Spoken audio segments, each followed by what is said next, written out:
We are pain, that's all. We are God.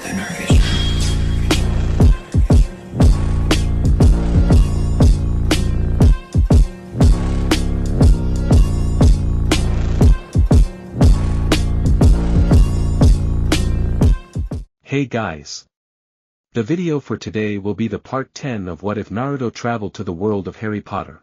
The trust of a child is a fragile thing. Naruto becomes disenchanted with Konoha and the Sandaime Hokage when he stumbles upon the truth of who and what he is on his 8th birthday. Don't forget to hit like and subscribe and check the author in the description. Let's start. Chapter 35, A Simple Misunderstanding. Thursday, September 4, 2003, early morning. Konoha no Sato, Hai no Kuni. Naruto slid out of bed with a loud yawn and noisily stretched as he stumbled towards his closet to grab a clean uniform to wear. He then blindly made his way to his private bathroom to take a shower. As he turned on the hot water faucet, Naruto silently thanked every deity he could think of for the existence of magic and fuinjutsu as a burst of steam immediately warmed up the shower stall.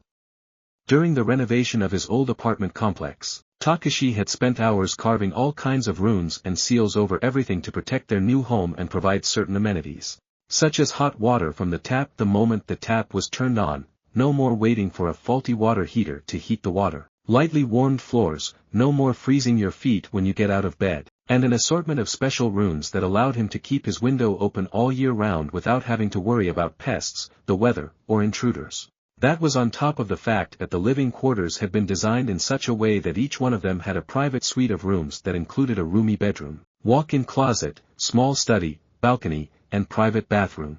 Even the guest suites had been set up with the same floor plan, some of them with a second bedroom attached for those guests with children.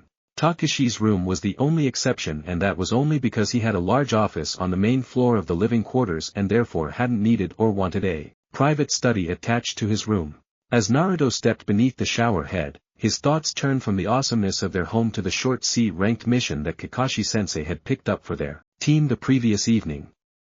The mission was to deliver a bunch of legal documents to a Konoha research facility outside of the village. Kakashi-sensei had estimated that it would take them around a day and a half to reach the facility, an hour to hand over the document, and exchange gossip, and another day and a half to get back to Konoha.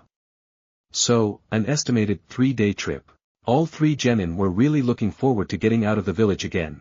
Naruto because he had grown to love traveling during the time he'd spent in the outer countries, and Housei and Midori because they had never spent any time outside of the village until after they'd been assigned to Team Kakashi. Taking another C-ranked mission also meant they'd have at least another 3 days guaranteed free of those annoying and thankless chores disguised as D-ranked missions. Excitement flooded Naruto as he hurriedly rinsed himself off, shut off the shower, dried himself off, and hurriedly dressed in his uniform. He then hurried out of the bathroom, grabbed his utility pouch and pack, and made his way to Housei's room in order to wake the older boy up. Once his teammate was moving, he headed to the kitchen to grab breakfast, where he would find Midori already seated at the table eating. He'd barely sat down at the table to join her when a muted wave of suppressed moodiness hit the blonde.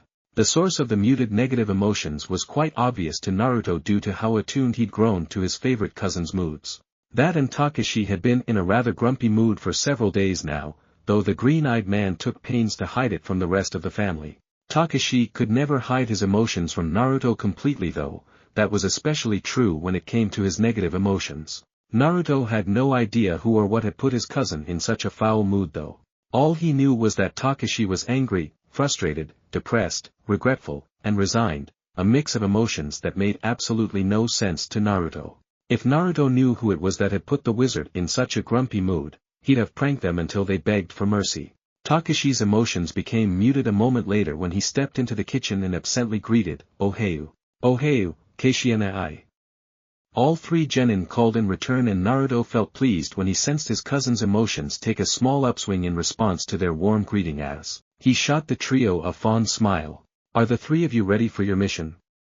Takeshi inquired as he dug a couple of peaches out of the fruit basket and snagged a couple of bacon slices from the platter on the table. "Yes." All three genin once again crowed out in unison. "Good to hear. I prepared each of you a small storage scroll of meals that I left by the front door. Make sure you don't forget them on your way out." "Thanks, Keishianai, you're the best, Dadabayo." "You're welcome, squirt, Takeshi replied as he ruffled Naruto's hair on the way out of the kitchen. Good luck on your mission and make sure the three of you watch each other's backs. I will see you when you get back. Bye Nizan. All three children called out as Takeshi left the kitchen. Naruto cringed 2 seconds later when he felt Takeshi's negative emotions return the moment he was out of sight. He then scowled at his half-eaten breakfast as he tried to figure out who it was that had upset his otoko. Whoever it was, they were going to pay dearly for whatever it was they had done to put Takeshi in such a foul mood for so long. Naruto almost wished they weren't leaving the village on a mission that morning because it meant he wouldn't have any time to do any digging to find out why Takeshi was so grumpy lately. Oi, Earth to Naruto, we've got a mission, you can space out and brood when we get back, Midori teased as she flicked him on the ear. What has you so down anyway? Housei inquired before he shoved one last piece of bacon in his mouth. Takeshi NII has been moody for days now and I haven't yet figured out who I need to prank for it. Naruto replied as he rolled some eggs and bacon into a pair of thin rice tortillas so he could finish his breakfast on the move. Didn't he have some big hush-hush meeting with the Hokage the other day? Midori asked as she dumped her dirty dishes in the sink, stuffed a couple of apples into her utility pouch, and headed for the front door. Yeah, but he was grumpy before he even went to that meeting. He could have just been grumpy about going to the meeting. Maybe he was given some super hard task to do and he hasn't been able to get it done yet because it was harder than accepted or something like that. Housei suggested as he snagged something to snack on as well before he followed Midori to the front of the apartment. Maybe, but he doesn't usually get grumpy over work. He only ever gets moody and grumpy when someone does something mean or stupid, Naruto countered as he trotted over the two teens. It was probably that Mitarashi woman again, she's always making Takeshi grumpy. You're going to prank her again, aren't you? Midori demanded as she slipped on her sandals and snagged the storage scrolls of food that Takeshi had prepared for them before. She opened the door. Yep, I've got 3 days to come up with a proper new prank. Naruto agreed with a laugh as he finished putting on his shoes and slipped out the windows instead of using the door, a clear testament of the influence that Kakashi had on his life and training. Well, at least you're not having us collect slugs from under rocks again this time, Housei quipped as he closed the door behind him. Although, the look of horror on Mitarashi's face when she ate one of the slug-filled dango we had spiked her order with was pure gold. That was so gross, Midori countered with a grimace of disgust as her face turned a little green. Naruto just snickered as the three of them took to the rooftops to save time. In his mind, Mitarashi Enko had earned and deserved each and every prank Naruto had played on her over the past 2.5 years. His thoughts then turned to their upcoming mission once more as they approached the gate. There would be more than enough time to plan his next prank when they made camp later that night. For now, he had be alert and focused on the mission since they would need to keep an eye out for bandits or enemy shinobi the moment they stepped outside of the village. Even though their mission was rather simple and relatively easy when compared to some of the lower-ranked missions they'd been on, he'd been taught not to let his guard down no matter what because there was always a chance that something could go wrong. Takeshi's recent mission to Nami no Kuni was proof enough of that. So was that C rank they'd taken to Kubisaki Castle. Monday, September 8, 2003, morning. Konoha Gakuer no Sato, Hai no Kuni. Yugogo mentally heaved a sigh of relief as the walls of Konoha rose up out of the forest in front of her. She'd been gone for far too long as far as she was concerned. She was still rather irritated with her captain for the unexpected mission that had pulled her away from Takeshi's side just when she'd finally gotten confirmation that he was definitely interested in her. In fact, her captain had rudely waylaid her on her way to Training Ground 16 to meet up with Takeshi for the spar he'd all but promised her, and the perfect opportunity to talk about their mutual attraction, and then he hadn't even given her any time to tell Takeshi that she'd been called away on an urgent mission. She only hoped Takeshi wasn't angry over her ditching him without any warning. Or worse, that it had driven him off for good because it didn't take a genius to see that the man was rather skittish when it came to the fairer sex. That was especially true when it came to any girl that showed even a modicum of interest in pursuing a relationship with the green-eyed Chunin. There were actually very few women that Takeshi was relaxed around. Eri, Tsunade, Shizune, and herself were the only ones that she could name off the top of her head if she didn't count the children. Yugogo felt privileged to know that she was one of them and that she was, as far as she knew, the only kunoichi that Takeshi ever sparred against or trained alongside since he'd arrived in the village. Pushing her questionable love life out of her mind, Yugogo focused on the here and now as her team passed through the gates and headed for the Umbu facility hidden up behind the Hokage monument overlooking the village. She would have plenty of time to deal with Takeshi and their mutual attraction after her team had given their report to Kekkei. Or at least she would, so long as Takeshi didn't avoid her like the plague thanks to her unavoidable and unplanned vanishing act. An hour and a half plus a quick shower and a change of clothes later, found Yugogo hurrying towards the Namikaze's wheelhouse by way of rooftop. A warm curl of anticipation sprang to life in her belly at the thought of finally getting a chance to pick up where she'd left off with Takeshi.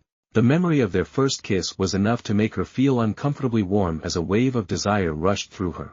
His response to her bold move had been encouraging and rather thrilling because of how unexpected it had been. She'd actually expected him to freeze up and pull away from her the moment she had pressed her lips to his.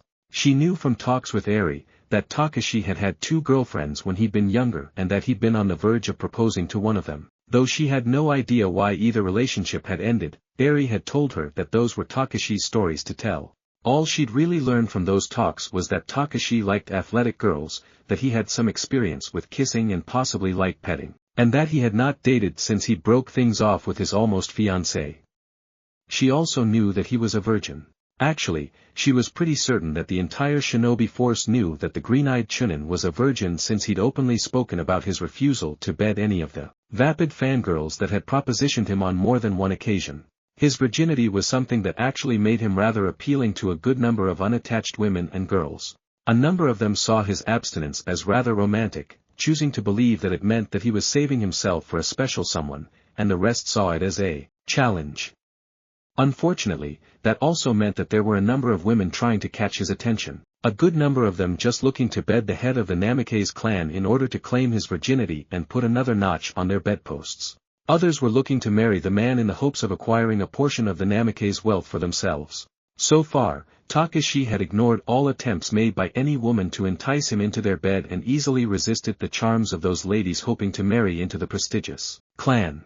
Yugogo cleared her mind of what she considered useless clutter, her ruminations on the behavior of the other women that were vying for Takeshi's attention, as she finally reached her destination. She dropped down onto the stairs leading up to the Namikaze apartments above their restaurant a heartbeat later and took a moment to school her emotions, and confirm that she looked presentable, before she knocked on the door. There was a brief flurry of near-running footsteps approaching from the other side of the door before the door was opened by a bewhiskered blonde. "Ohayou gozaimasu, Naruto-kun." "Ohayou, Yugogo-chan," Naruto greeted with a beaming smile. "Are you here to visit with Eri-nichan?" "Actually, I'm looking for Takeshi. Is he home?" Yugogo corrected as she returned the boisterous preteen's infectious smile. "No, he left about 2 hours ago," Naruto replied with a brief head shake. "Do you know where I can find him? Or when he'll be back?" "He should be at the ranch. He just started training the 2-year-olds and some of the older yearlings. He usually comes back for lunch before he meets up with his team to train." "Arigato." "Naruto, who's at the door?" Eri's voice inquired as a second, softer set of footsteps approached the entrance. "It's Yugogo-chan, she was looking for Onaizen." "Ah, why don't you go see if the boys are finished with their math assignments?" Eri suggested as she gave Naruto a gentle push down the hall as she took his place at the door. The normally friendly woman watched the blonde disappear before she turned back to half frown and half scowl at Yugogo as she asked, "Why are you looking for Takeshi?" "I need to talk to him." Yugogo began, only for Eri to cut her off. "Don't you think you should have done that over a week ago instead of avoiding him all of this time?" "I haven't been avoiding Takeshi. I was called out of the village on an urgent mission and didn't even have time to say goodbye before I had to leave. Why would you think that I was avoiding him?" Eri pursed her lips and eyed Yugogo for a moment before she slowly replied, "For the first 4 days after he returned from his last mission, he constantly asked me whether or not you had stopped by looking for him each time he walked in through the door. After the 4th day, he just stopped asking. He's been moody ever since, and the one time I asked him if he'd seen you, he growled at me and stalked off without answering. What exactly happened between the two of you that he was so desperate to see you?" "I kissed him after Satoshi-kun spilled the beans about his apparent crush on me the day he returned from Nami, and I had been unable to meet up with him the next afternoon, as agreed, because my teacher pulled me away for our mission. And he would have automatically assumed that you regretted kissing him because you didn't show up and he couldn't find you. You're lucky that Naruto never realized you were in any way connected to Takeshi's moodiness, or you'd have found yourself being pranked for who knew how long the moment you returned." Eri sighed as all traces of her anger disappeared. Did you wish to come in and wait for Takeshi? I.e., Naruto-kun told me that Takeshi has been spending his mornings at the ranch. I'll try and catch him there. Don't let the inevitable cold shoulder that he will give you when he first sees you stop you from telling him why you didn't come to see him sooner. He will choose to be angry with you at first to hide the hurt he is feeling, but he should give you a chance to explain so long as you don't let him push you away. Thank you for the advice, Eri, Yugogo murmured as she nodded to the shorter woman before she took to the rooftops once more to make her way to the Namikaze ranch. As she approached the sprawling ranch where Takeshi housed the majority of the Namikaze herd, Yugogo slowed down and dropped down to the ground to avoid activating the complex barriers she knew surrounded the place. She also began rehearsing what she was going to say in order to convince Takeshi that she had not been avoiding him and that she in no way regretted the kiss they had shared. There were more than a few curses interspersed with her mental rehearsal as she fully blamed her teacher for the current situation. If the man had just given her 2 minutes to say goodbye, then Takeshi wouldn't have automatically assumed the worst when he couldn't find her.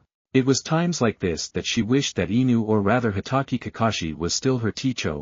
Kakashi would have been more than happy to give her time to say goodbye. Unfortunately, Kakashi had resigned from the Umbu court the moment he'd been notified that one Namikaze Naruto had earned his Hitaiate. Yugogo hadn't really been surprised when she'd heard the news. She knew Kakashi had been very close to Minato. His replacement, Harajika Taishu, was a competent enough shinobi, but his personality left much to be desired. He also tended to be rather short with her since she'd spurned his advances 18 months ago.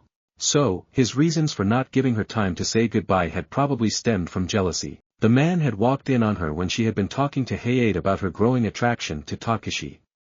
It would not surprise her if the man turned out to be that petty. Yugogo made a mental note to have Naruto prank the snot out of her captain for her as she reached the large gate leading into the Namikaze ranch. She slowed to a stop as Takeshi appeared in front of her in a swirl of leaves. He'd obviously sensed her passing through the barrier. It took all of Yugogo's self-control not to flinch when Takeshi's eyes filled with a brief flash of pain before they turned cold the moment they landed on her, his face closing itself off as an emotionless mask slid into place.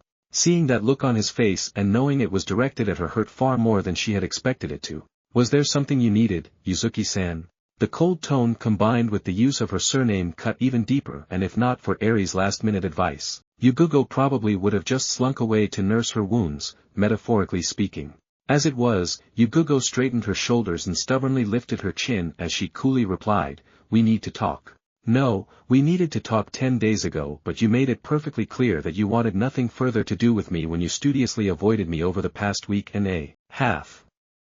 I am sorry that you wasted your time coming all the way out here now because I no longer have anything to say to you. That's fine, you can listen while I talk, and if you still have nothing to say once I am finished, then I will leave," Yugogo declared firmly as she held Takeshi's gaze. "The first thing you need to know is that I have not been avoiding you. I was sent on a high-priority mission on the afternoon we were supposed to meet and did not have time to say goodbye before I had to leave. I've barely been back in the village for 2 hours now, and the only reason I did not track you down sooner was because our team had to hand in our mission report." Takeshi's stony mask slipped a bit as he searched her eyes intently for several minutes in complete silence, a small frown pulling the corners of his mouth down. Yugogo resolutely held his gaze in order to convey the truth of her words, and for a moment it felt like his gaze could see straight into her soul. She knew the moment he'd accepted her explanation as truth, the tension bleeding from his frame even as his eyes thawed completely. "Sumamasen, Yuzuki-san, I should not have assumed the worst of you just because I could not find you in any of your usual haunts. No apology is necessary, Takeshi," Yugogo countered as she relaxed her stance in turn. "I can't fault you for jumping to the same conclusions that I probably would have jumped to had our positions been reversed. And you don't have to address me so formally, we are still friends, after all, at least I hope we are." "Of course, I also wouldn't be opposed to being more than friends." Yugogo was filled with a combination of amusement and trepidation when Takeshi tensed up and began frowning once more. She was just starting to worry that she might have been too bold in declaring her interest in being more than just a friend to the green-eyed Chunin when he finally broke the silence. "Nanda, you have to be a little more specific than that, Takeshi," Yugogo pointed out as she settled on being amused. "Why would you want to be more than friends? What could you possibly want with me when you're so you and could have any guy you wanted? I'm not blind, I've seen the way a good number of the shinobi behave around you. For that matter, why did you kiss me?" Do you really think so little of yourself that you find it so hard to believe that a woman could be interested in you? No, I'm just fully aware of the reasons why 90% of the women interested in me are actually interested in me, and I have no intention of being another fangirl's conquest. You, on the other hand, are different. And I can't for the life of me see what an intelligent, beautiful, and highly skilled kunoichi could want with me. If you were any other man I would swear you were just fishing for compliments to feed your ego, Yugogo replied with a soft snort of amusement. I know you better than that though. To answer your question, there are many things about you that would draw any women, and not just the little fangirls, to you.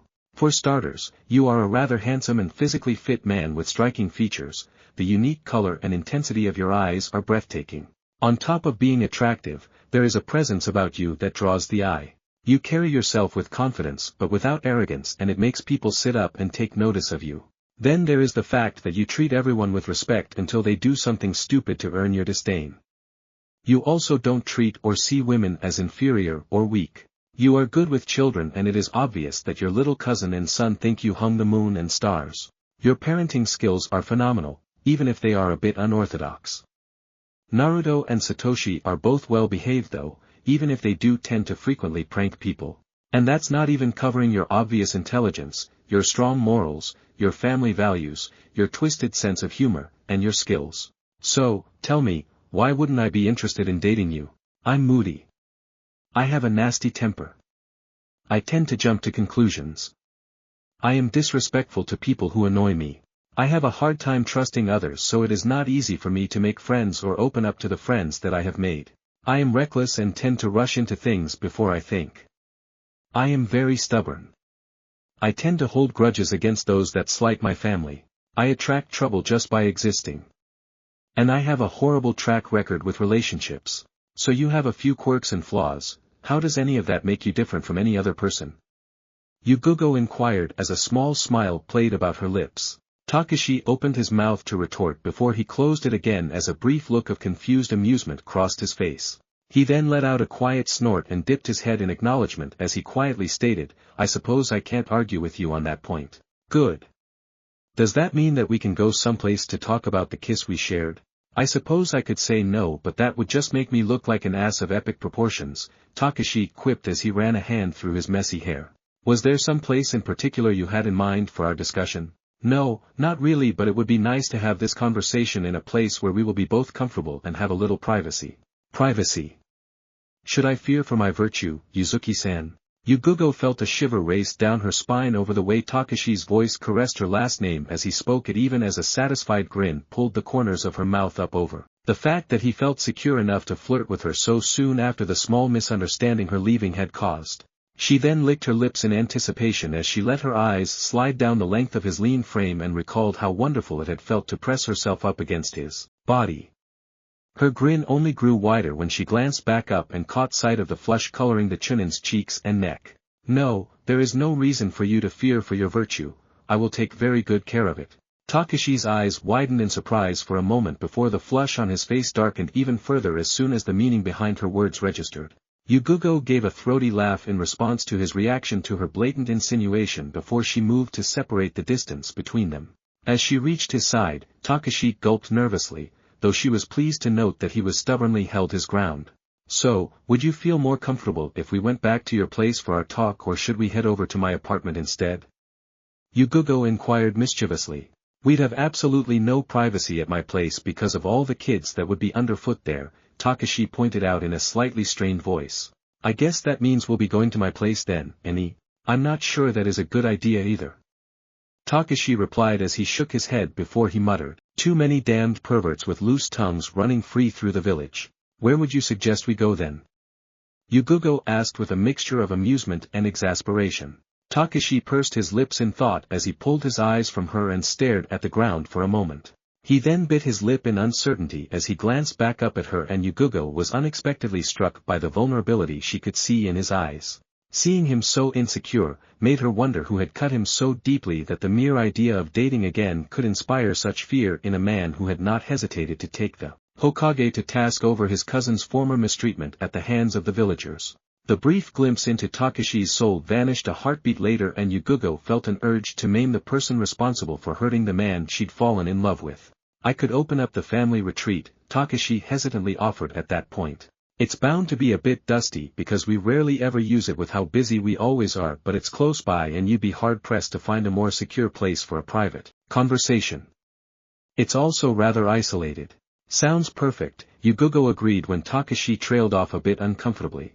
Okay, Takeshi replied with a tentative nod before he gestured towards the road that wrapped around the Namikaze ranch and added, it's this way. Chapter 36, A Kunoichi's Persistence. Monday, September 8, 2003, late morning. Konoha no Sato, Hai no Kuni. Harry tried to ignore the butterflies that had taken up residence in his stomach the moment Yugogo had come right out and said that she was interested in being more than friends as he led his crush to his family's private retreat. He wasn't quite certain why he even offered to take her there so they could talk when it would have been far safer, if not anywhere near as private, to take her back to the family apartment above the restaurant. He knew that one reason was because he hadn't wanted to give Arata and Eri any more reasons to speculate on his relationship with the vivacious Kunoichi beside him, lest it open him to all kinds of teasing from the couple. Another reason why he had opted against taking her back to his home was because he felt he owed it to her to give her his undivided attention after all of the uncharitable thoughts he'd been thinking about her because he had thought that she was avoiding him. There was also a part of him that hoped Yugogo would kiss him again. That first kiss they had shared had sparked 100 fantasies and invoked feelings in him that he had not felt since the month and a half that he'd been together with Ginny during his 6th year at Hogwarts, feelings that had been noticeably absent after he'd gotten back together with Ginny once the war had ended. They were also feelings that he had at one point feared he could never feel again, and part of him had felt guilty that it was Yugogo that had stirred those feelings in him and not Ginny. It wasn't that he still loved Ginny, he didn't. He wasn't even entirely sure that he had truly loved her, rather than the idea she had represented to his younger self, the idea that he was worthy of being loved, that he could be loved. And learning that Ginny had only loved what he represented had cut him deeply. It was only his anger over her cruel and crass comments about his cousin and godson that had stopped him from breaking down that night. Well, his anger and the presence of his cousin at the time. He'd buried the pain she had caused him deeply as he threw himself into Naruto's life and made plans for their move to Konoha. His growing crush on Yugogo had stirred the memories of that pain once or twice, but never enough to fully trigger his insecurities. It hadn't been until after Yugogo had seemingly ditched him the day after she had kissed him that the old pain he'd kept bottled up burst forth. He had been torn between fear that there was something wrong with him, that he always drove the girls he fell in love with away from him, and anger at Yugogo for toying with his feelings. He had briefly wondered if maybe she'd been ordered to seduce him by the Hokage before he discarded that notion entirely. There had been a glaring lack of seduction going on despite there having been ample opportunities over the past 2 years. There was also no reason that he could think of for the Hokage to order one of his kunoichi to seduce him. It wasn't like the aged shinobi needed to resort to such underhand methods to gain information from Harry when Harry had been grudgingly volunteering information each time he was asked. Harry pushed aside his ruminations as they reached the wrought iron gate leading into the Namikaze retreat. He pulled out a kunai at that point and deftly sliced his palm open before cleaning off the knife and putting it away. He allowed the blood to pool in his hand for a moment before he smeared a streak across the runic seals that controlled the wards. Harry felt the magic in the wards hum briefly as his blood was absorbed before the enchantments that protected the retreat when no one was using it went dormant. The nice thing about having the runic ward scheme controlling the wards was that there was no need to use magic each time they needed to be activated or deactivated, which allowed the rest of the family to use the retreat without any need for Harry to be there to open the place up or close it down for them. The only drawback to using the runic ward scheme was that it required blood to lock and unlock them. It was also the need for blood that made it impossible for anyone other than a Namikaze to bypass or control the wards. Harry had keyed each member of their family into the scheme for just that purpose, even little Aika.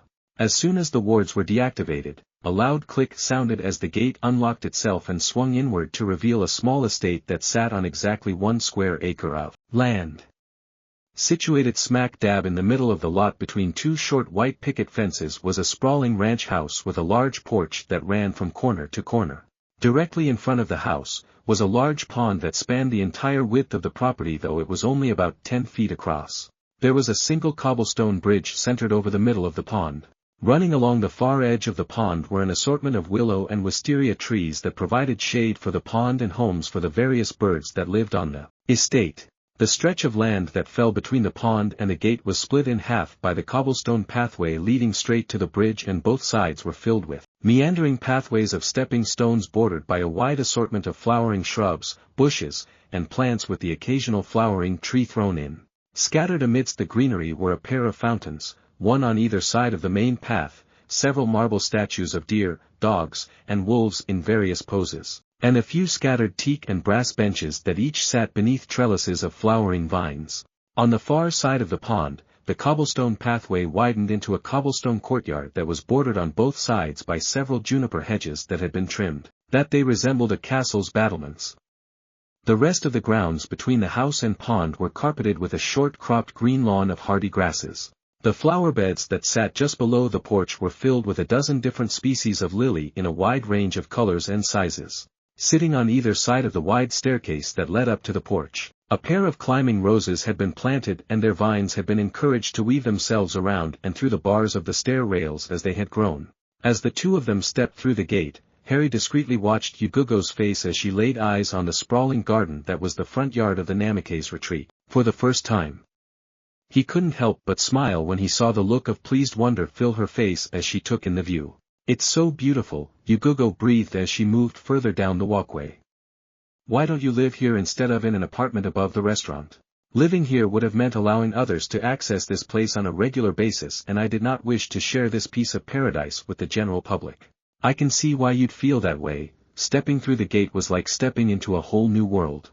Harry hummed in agreement. Every single last plant or tree growing on the property had been imported straight from England via House Elf Express or carried with them across the continent when they first arrived. The same could not be said of the wildlife that lived on the estate, the waterfowl, fish, and amphibians that made their home in the pond, all native to Hai no Kuni. The only exceptions were the boomslangs that lived in the greenhouse jungle that had been built in the very center of the house, and the large family of Neasels, half-Neasels, and cats that lived under the porch. "Come on, we can talk in the kitchen while I make us something for lunch," Harry suggested after giving Yugogo a few more minutes to take in the gardens. The two of them made their way along the cobblestone path towards the bridge, where they paused for a moment as Yugogo peered over the wrought iron and stone rails to watch a school of koi swimming beneath the water lilies that had been scattered throughout the pond. They reached the stairs a few minutes later, and Harry fished his kunai back out as he bounded up the steps two at a time. He then sliced open his palm a second time in order to unseal the house. The door swung inwards just as Yugogo finally caught up to him once more. Harry stepped into the small foyer and held the door open for Yugogo before he closed the door and exchanged his dragon hide boots for a pair of house shoes that were kept beside the door. He then pulled off his dragon hide cloak and hung it up on the coat hooks that lined the wall beside the door above the collection of extra house shoes out of habit. He waited for Yugogo to change out of her shoes before he led her through the archway on the left-hand side of the foyer into a cozy sitting room done up in a mix of Gryffindor and Hufflepuff colors. They soon passed through the door that was opposite of the archway that led into a formal dining room with a large table, a dozen chairs, a china hutch, filled with fine china, silverware, and crystal glassware, and a buffet table all made from mahogany. Continuing on through that room in the same direction that they'd been traveling, the two of them next arrived in a large kitchen that was as long as both the dining room and sitting room put together. The third of the room closest to the dining room contained a small breakfast nook with an oaken table, wrap-around bench, and two chairs on the left, and an oak hutch filled with everyday dishware and cutlery beside a closed door leading deeper into the house on the right. The remaining two-thirds of the room was partially cut off from the informal breakfast nook by a bar counter with 4 stools situated under it that was attached to the right-hand wall. Directly behind the bar was a professional-quality stainless steel stove-top, oven, and grill combo beside a small cabinet that was topped with a large cutting board instead of a countertop. Along the right wall, there were 3 sets of double doors that led into a walk-in refrigerator, a walk-in freezer, and a walk-in pantry. All 3 rooms maintained with magic that kept the food at the proper temperature and under a localized stasis spell to prevent it from spoiling. Just past the pantry doors was another archway that led to a small entry hall and a back door that led outside. The back wall of the kitchen had a series of oak cabinets with a mica countertop that was kept bare and a sheet glass window that ran the full length of the wall, giving an unimpeded view of the small vegetable and herb garden that sat just behind the picket fence that cut the grounds in half. Along the left-hand wall, there was another short countertop where several kitchen appliances were lined up, including a toaster oven, a microwave, a blender, a coffee maker, and an ice cream maker. In the very center of the kitchen was an island with a large kitchen sink and built-in cutting board beneath which were several cupboards and drawers where all of the pots, pans, baking sheets, and cooking utensils were kept. All in all, it was the type of kitchen that would have made Harry's maternal aunt green with envy and white with fear, the latter strictly due to the magic involved in creating and maintaining the room. "What would you like to drink?" Harry inquired as he crossed the room and began pulling out the pots and pans that he would need to make lunch. "What do you have on hand? Do you even have any food in the house? Didn't you say it had been a while since you were last here? We keep the house fully stocked year-round so we never have to worry about food when we are here. And, off the top of my head, I know I have coffee, tea, juice, milk, cola, and water, of course. No alcohol?" Yugogo teasingly asked. No, not in the kitchen unless you count the cooking sherry. We keep all of the alcohol under lock and key in the drawing room." "Why lock it up?" "Two reasons. One is to keep it out of reach of the children and the other is to protect it from theft, since some of the imported liquors we have in the house are both hard to get and rather expensive." "Why would you have to worry about anything inside of the house being stolen? Wouldn't the barriers you have layered over the property and house protect everything?" "Barriers can be broken and it is always better to go overkill on protective measures and not need them than to skimp on your security and rue the day it falls," Harry replied with only the slightest trace of bitterness that was left over from the Wizarding War. Yugogo let out a soft snort of amusement in response to that rather paranoid answer before she asked, "What kind of juices do you have?" "We've got apple, grape, cranberry, pineapple, grapefruit, pomegranate, cherry, orange, prune, and any potential combination of one or more of the above." "Prune juice? Seriously? You keep prune juice on hand?" "Arita swears by the stuff." "I just swear the stuff is disgusting." Yugogo laughed and shook her head as she took a seat at the counter to watch him working. Once her laughter trailed off, she stated, "I would not say no to a glass of grapefruit juice." Harry hummed an acknowledgement as he ducked into the refrigerator to grab the juice along with everything he would need to make chicken fajitas. He then ducked into the pantry to grab a can of pinto beans, the rice, and a small can of tomato sauce. Once he had everything he needed, he set everything on the island counter before he passed the carton of juice to Yugogo and let her know she would find the glasses in the hutch behind her. He then began making lunch, starting with the Spanish rice since it would take the longest to make. Once the rice was simmering on the stove, Harry began slicing up the bell peppers, one each of red, yellow, and green, and an onion. The mostly comfortable silence that had fallen over the pair stretched out for several minutes before Yugogo broke the silence to ask, "Are you upset that I kissed you that day?"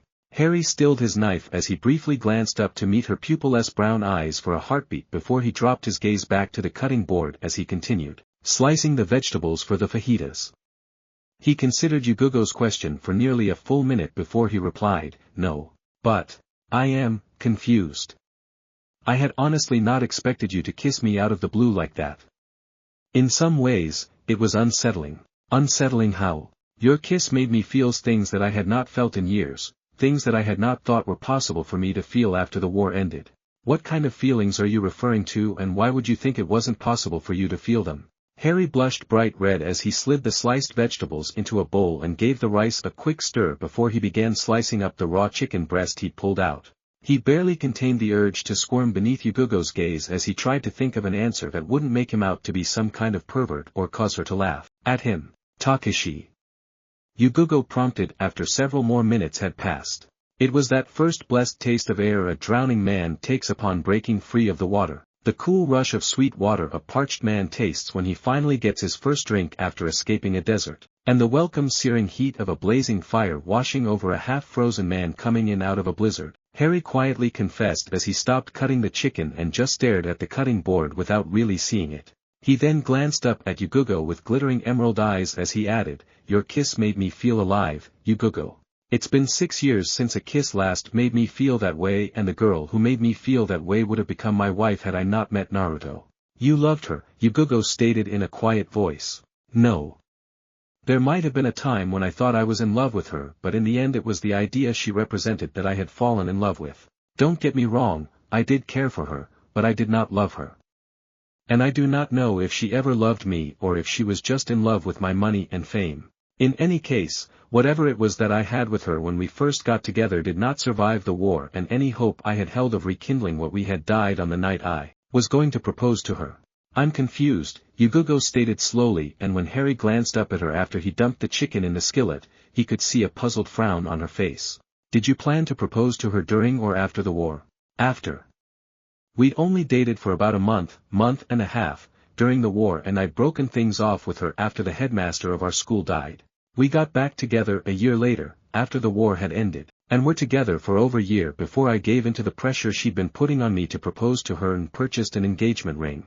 The night that I was going to propose to her was the same night that I met Naruto. In fact, I'd been on my way to the cafe that she'd asked me to meet her at for our date when I got an urgent message from Arata, and I dropped everything to go fetch Naruto. If Arata's letter had reached me just 10 minutes later, would have made the worst mistake in my life. Are you implying that you stood your girlfriend up on the night you planned to purpose her? Yes. Why? My family needed me, Harry replied as he stirred the chicken. So she broke up with you because you ditched her to go help your cousin? Shigo, I broke up with her after we had a huge fight in front of Naruto, her parents, and my best friend, where she accused me of lying, insulted my Otoko because he wasn't born with our Kekkei Genkai, demanded that I get rid of both Naruto and Satoshi because they cramped her style, and revealed her true nature as a glory-seeking fangirl. I never should have gotten back together with her after the war, but I had thought, well, it doesn't really matter what I thought anymore. At the time, I was young, desperate to reclaim something of myself that I had lost during the war, and did not wish to hurt the girl who I had at one time believed truly loved me. She hurt you, she betrayed you by pretending to be something she was not. She is the reason why you find it hard to believe that a woman, that I, could be honestly interested in you, as a man, as opposed to being only interested in your bank account or your clan's prestige. She is not the only one to blame, I share an equal measure of the blame, Harry countered as he added the sliced bell pepper and onions to the chicken and opened the can of beans. Yugogo made a strangled sound in the back of her throat that Harry couldn't quite interpret, but when he glanced up at her, she'd already cleared her face of any emotion. He eyed her for a moment before he returned his attention to their meal as he dumped the beans into a small pan and set them on another burner to warm them up. He then spent several minutes tending the fajita mix before he pulled both the fajita mix and the rice off of the fire and set a cast-iron tortilla warmer on the stove to heat up as he grabbed several corn and flour tortilla and tossed them on the warmer. While he waited for those to heat up, he tossed on a kettle of water to make himself some tea and started dishing up their food, pausing every few minutes to flip the tortillas. You never did finish answering my original question, Yugogo pointed out as Harry pulled the heated tortillas from the pan and tucked them into a styrofoam tortilla holder that had been layered with warming charms. You did not explain why you believed that it was no longer for you to feel the kind of feelings that you felt when we kissed. Harry didn't answer right away as he set his tea to steeping while he divvied up the beans as he noticed them boiling before he dished up bowls of sour cream, guacamole, and salsa, his mind racing to figure out just how much he could tell her without giving away information about himself that he was not yet ready to divulge. He then stalled for a bit longer as he transferred their meal onto the bar before he lifted his gaze so that he could look Yugogo in the eye once more. The moment he was certain that he held her undivided attention, he replied, I was not meant to survive the war. I was supposed to die a martyr's death for the greater good. I was raised as a sacrificial lamb. I have been kept in the dark about my supposed destiny for nearly 7 years and received only the barest minimum of training before I was told that the only way to end the war was for me to die. Only I didn't die. And yet, I don't think I survived completely intact because I sacrificed too much of myself. Some part of me died and I felt cast adrift, a leftover war relic and a broken weapon that was no longer needed. I was only going through the motions of living during the year and a half that followed the war. I clung to that which was familiar in the hopes that I would miraculously recapture what I had lost by living in the memory of what I had had before. The only reason that I did not slink off into some dark hole and pray for death to take me was because I could not bring myself to abandon my friends or my godson. When I was given custody of my godson, it grounded me because he needed me to be there for him, but it wasn't until I met Naruto and spent a bit of time with him that I found what I had been searching for all along, a purpose and an escape from a life I wasn't really living.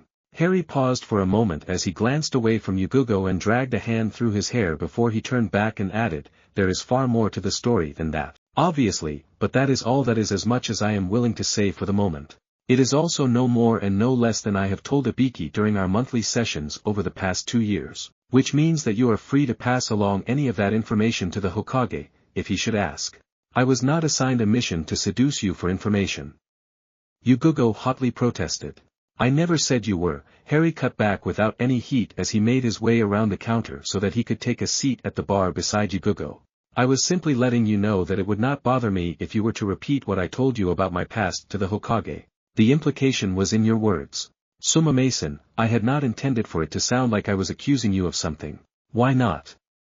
I mean, it would be an obvious conclusion for you to reach given how much time I've spent in your company since the day you and your family arrived in Konoha.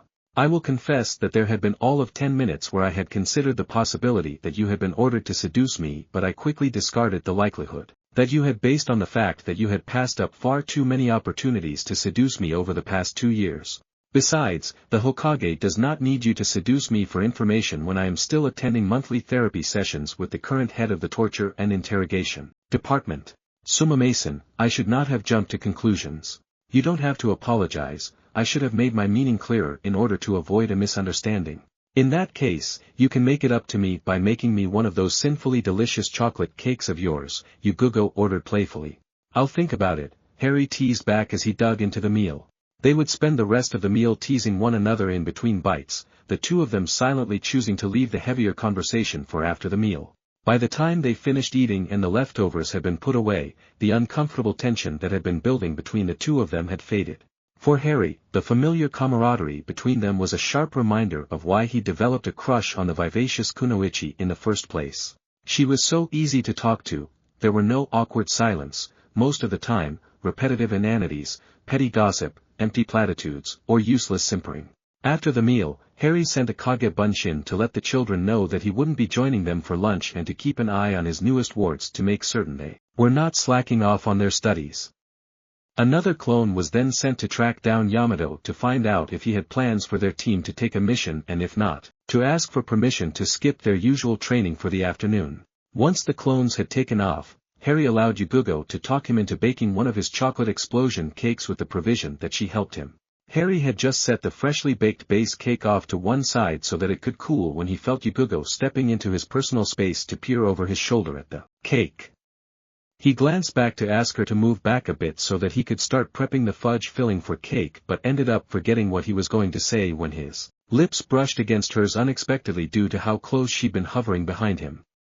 They both froze and stared into each other's eyes for a moment in surprise. Harry then felt Yugogo's lips curl up in a smile against his before she closed her eyes and turned the accidental contact into a real kiss.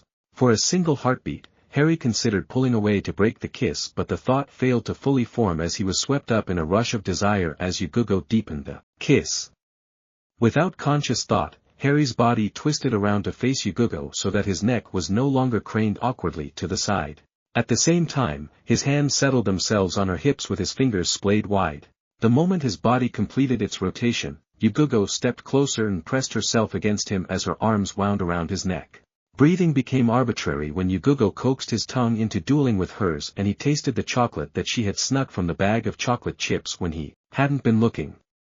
Desire pooled in his stomach as his hands reflexively pulled her tighter against him before they slid from her hips to her back only for his right hand to move up to tangle itself in the vibrant tresses of long silk that was her hair. The soft moan that she uttered in response sent his blood southward as his body began to show its appreciation for the kunoichi in his arms. Yugogo broke their kiss several seconds later to trail a series of searing kisses along his jaw and down to the base of his neck where she nipped lightly at the sensitive skin. Harry tipped his head back and to the side in response to the gentle nips while he dropped his hands down to cup her firm bottom and pulled her flush against his arousal. He reveled in the feel of her lithesome body pressed up against his right up until his brain registered the fact that his hands were on Yugogo's butt and he was holding her against him in an inappropriate position. Mortification over the fact that he was essentially taking liberties that he didn't have permission to take, doused Harry's desire more effectively than a cold shower. He sprang apart from Yugogo a split second later and blurted out, "I'm sorry. Please don't kill me for groping you. I got carried away and wasn't thinking." "Takeshi, shut up," Yugogo growled as she closed the distance that Harry had put between them and Harry instinctively backed away until his back collided with the counter behind him. I was perfectly happy with your hands right where they were, and I've half a mind to be cross with you for removing them so abruptly. Nanny. Nanda. Yugogo stopped right in front of Harry and searched his eyes for several seconds before she heaved a sigh and quietly explained, the life expectancy of a shinobi is short. Few shinobi survive to reach their 30th birthday, and those that do, have more often than not lost more teammates, friends, and loved ones than they have fingers. This life we have chosen is not an easy life, and we court death each time we leave the village on a mission. Those of us who survive after we hit puberty quickly learn to take pleasure when and where we can, least we end up regretting an endless string of missed chances. For us, there is no time to worry about things like courting and propriety because we could die on the next mission. That's not to say that we will sleep with every person that crosses our path, we each have standards and preferences, after all. It just means that we tend to fall in and out of beds fairly often. And it isn't as if we don't like to establish meaningful and lasting relationships, because we do. We just don't waste time trying to find out if every single potential partner is Mr. or Mrs. Right. Mutual attraction for shinobi inevitably means a few good romps beneath the sheets as soon as they are aware that the feelings are mutual before they move on or settle down to start a family. Of course, there are exceptions, such as those individuals that are too shy and those who just aren't interested, Yugogo finished a moment later. She then tipped her head to one side and blanked her face of any emotion as she asked, does the idea of casual sex really bother you that much? Harry's brow furrowed in thought as he considered a facet of the shinobi life that he'd never really paid any attention to over the past 4 years. A facet that hadn't really been touched upon by any of his tutors during the years leading up to their arrival in Konoha or by any of the shinobi that he'd mingled with over the past 2 years. Sex was also a topic that Harry tended to shy away from simply because of his inexperience in that department. He was beginning to think that maybe it was something he should have paid more attention to, if only because it would have meant avoiding the current awkwardness with Yugogo. Letting his gaze slide sideways to the view of the vegetable garden outside of the kitchen window, Harry let his thoughts briefly return the disastrous mission to Nami no Kuni. Specifically, his mind replayed his close brush with death at the hands of the Oni Kyudai because of bad luck and worse timing. Near-death experiences had a way of changing how one views their life. Harry should know, his life had been upended at least a dozen times by death and near-death. If not for that in-his-face reminder of his own mortality, Harry probably would have chosen to answer Yugogo's question far differently than he did now as he finally returned his gaze to the vivacious Kunoichi. There was a time when I would have said yes, the idea of casual sex bothered me that much. I was not raised as a shinobi, I was not even raised in a shinobi village, and therefore did not grow up with the same set of social values that developed here in Konoha or in other shinobi villages. There was also my aversion to being treated as a conquest by my fans that drove me to avoid any acts of intimacy coupled with my less than ideal childhood. There is nothing like a near brush with death to make one put things into perspective though. And now? Yugogo prompted as her blank mask slipped just the smallest of fractions as a hopeful glint entered her eyes. No, the thought of casual sex does not bother me as much as it would have before my mission to Nami, Harry replied even as a light blush began turning his face red. That said, I still know next to knowing about what I'm doing when it comes to physical intimacy. Hugs and the occasional kiss is pretty much the extent of my experience. I have no clue on what would be considered acceptable, and I know part of that depends on the people involved, but without the experience to draw on, I'm basically flying blind here. And while there's no point in trying to deny that I am attracted to you, I just don't really know what to do about it. Yugogo's entire face lit up with pleasure in response to his answer as she took the last step separating them, took his hands in hers, guided his hands back to her butt, and stated, that won't be a problem, I'll be more than happy to teach you everything you need to know. For starters, I am a very tactile person, I like the feel of firm hands touching and massaging me all over. Harry only had 2 heartbeats to register the fact that he'd just been given permission to let his hands wander where they will, something Ginny had flat out told him she wouldn't allow until there was a ring on her finger. Actually, Yugogo had basically just told him that she wanted and expected his hands to wander freely. All conscious thought fled once more right after that realization as Yugogo pressed her lips to his for a 3rd time. The half-finished chocolate cake would be forgotten entirely as the two of them spent the afternoon in a rather heated make-out session where Yugogo patiently taught Harry how to properly turn a woman into putty using his hands and mouth without it devolving into rough groping. When they finally went their separate ways around supper time, Yugogo to get some much-needed rest and Harry to spend some time with his family, There was an unspoken promise between the two of them to continue their intimate activities at the next opportunity provided. Their second intimate encounter would take place on Yugogo's apartment a couple of days later when Harry finally got around to finishing Yugogo's chocolate cake and would involve a considerable amount of skin when they both ended up shirtless halfway through their time together. Their third meeting would again take place at the Namikaze retreat where they ended up in a bed together for the first time and Harry experienced his first orgasm that was not self-induced. That was also the first time Harry ever laid eyes, and hands, on a completely naked woman.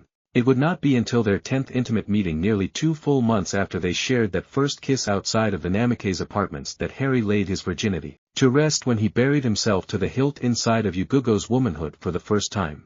It was an experience that would be repeated many times with much enthusiasm from both participants. That wasn't to say that the only thing the two of them did together was have sex, it wasn't. They still trained together, still hung out with their other friends, occasionally cooked together, and even went on a few discreet dates.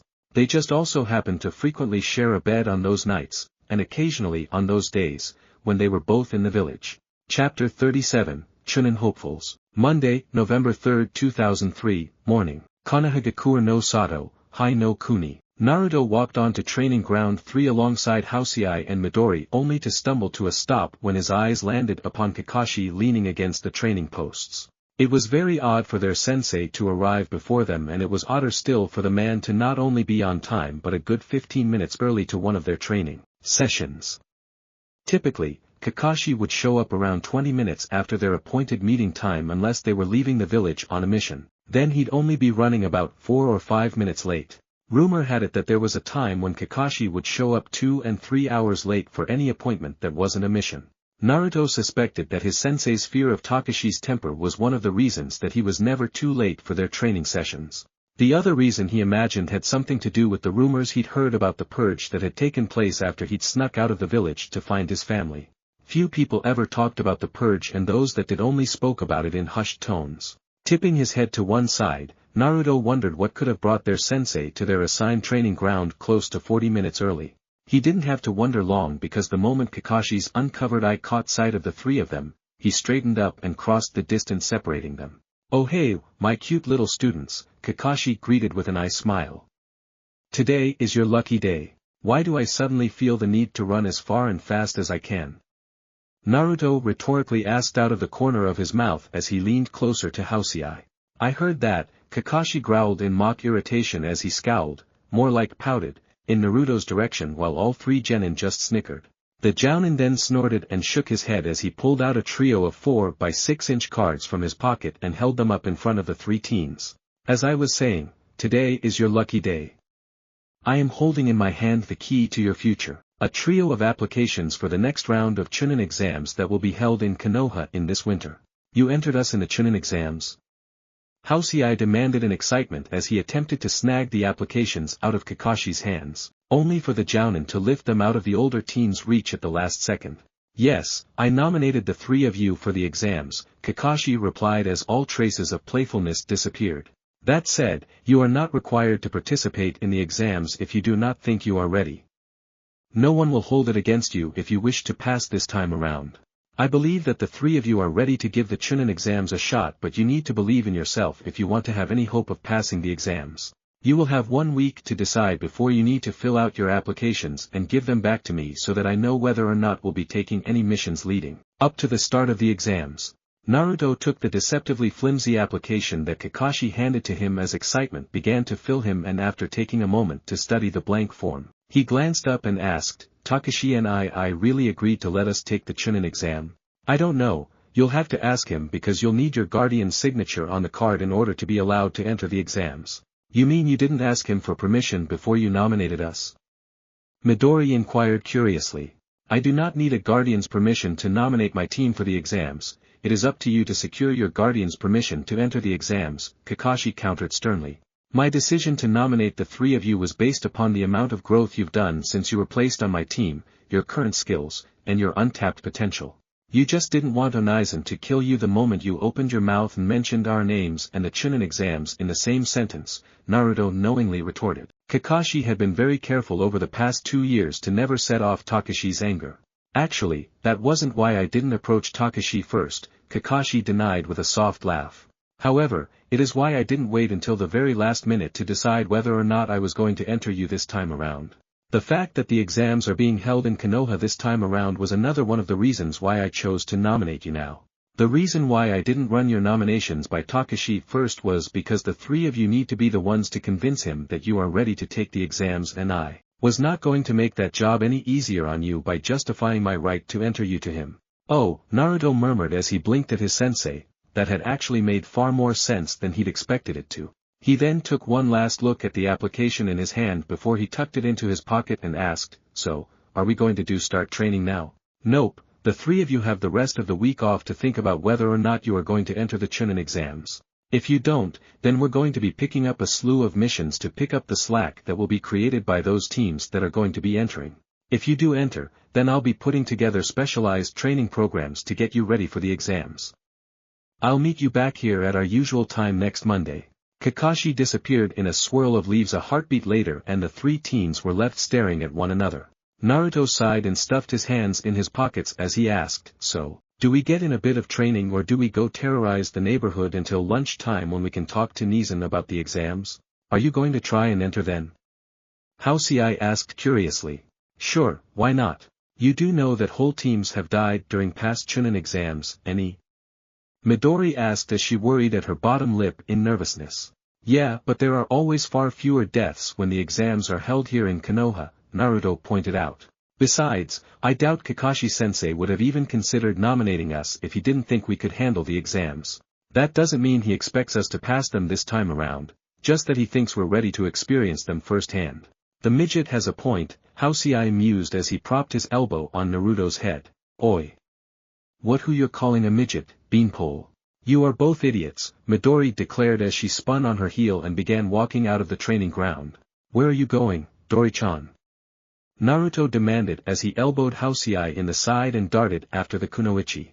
"If you two idiots are determined to take the stupid Chunin exam in 2.5 months, then we're going to have to hash out a logical argument in order to convince Takeshi and I to allow us to enter. Or have you forgotten that we both need Onizan's permission and that we have to enter as a team? You make it sound like you don't want to take the exams," Housei stated as both boys caught up to Midori. "I do. You're nervous because we had no warning whatsoever that Kakashi-sensei was even planning on nominating us this time around," Naruto softly finished for her. "We've been a team for almost 2 years though, and sensei has pushed all three of us far harder than most jounin sensei push their genin. He never lets us cut corners, he doesn't tolerate whining, and he doesn't let our heads swell up no matter how good we get. Takeshi and I is just as tough on us, never letting us skip out on the boring book work, never allowing us to neglect our health, and making certain we don't get burnt out from training or missions." He then grabbed her hand and pulled her to a stop as he added, "If we treat the exams as a mission, we can get through it together.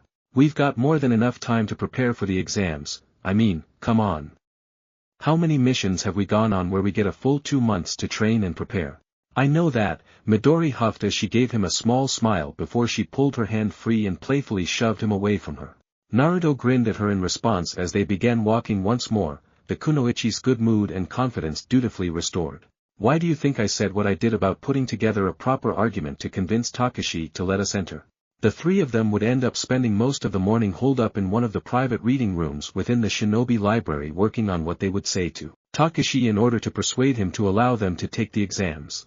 They tried to anticipate each and every reason the older Namikes would use to deny them the chance to take the exams this time around and come up with reasonable counters for each one.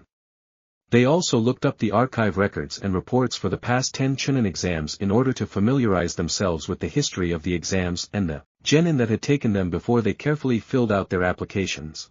In the end, all of their hard work would be for nothing. After they had finished their research, the trio of teens had returned to their apartment above the Namike's wheelhouse for lunch, since that was one of the few times when they knew that they'd see Takeshi when he was in the village. Sure, they could have gone to the ranch to track him down, but it would be a pain trying to track him down if he decided to spend the morning out in the pastures checking on the herds rather than training the yearlings and 2-year-olds. There was also the slight chance that Takeshi's team had been pulled for gate duty if someone called in sick. The three genin would end up spending an hour hanging out with Satoshi and the four younger boys from Nami that lived with them while they waited for Takeshi to arrive home. The hour spent focusing on something other than their pending conversation with Takeshi helped the three of them to relax. When his cousin finally did walk through the door, Naruto couldn't help but smile as all five of the younger boys swarmed the green-eyed wizard. Warmth and pride filled the bewhiskered blonde as the knowledge that this was his family filled him alongside the renewed contentment he could feel radiating from Takeshi. Lunch was the usual boisterous affair that it had been since Inari and the three orphans had joined them, and Naruto couldn't help but marvel at how different meals were now, when compared to when he first found Takeshi. Those first few weeks with his cousin had been rather quiet when compared to the near-constant chaos and noise that filled their home now. Naruto loved it. He loved being surrounded by friends and family.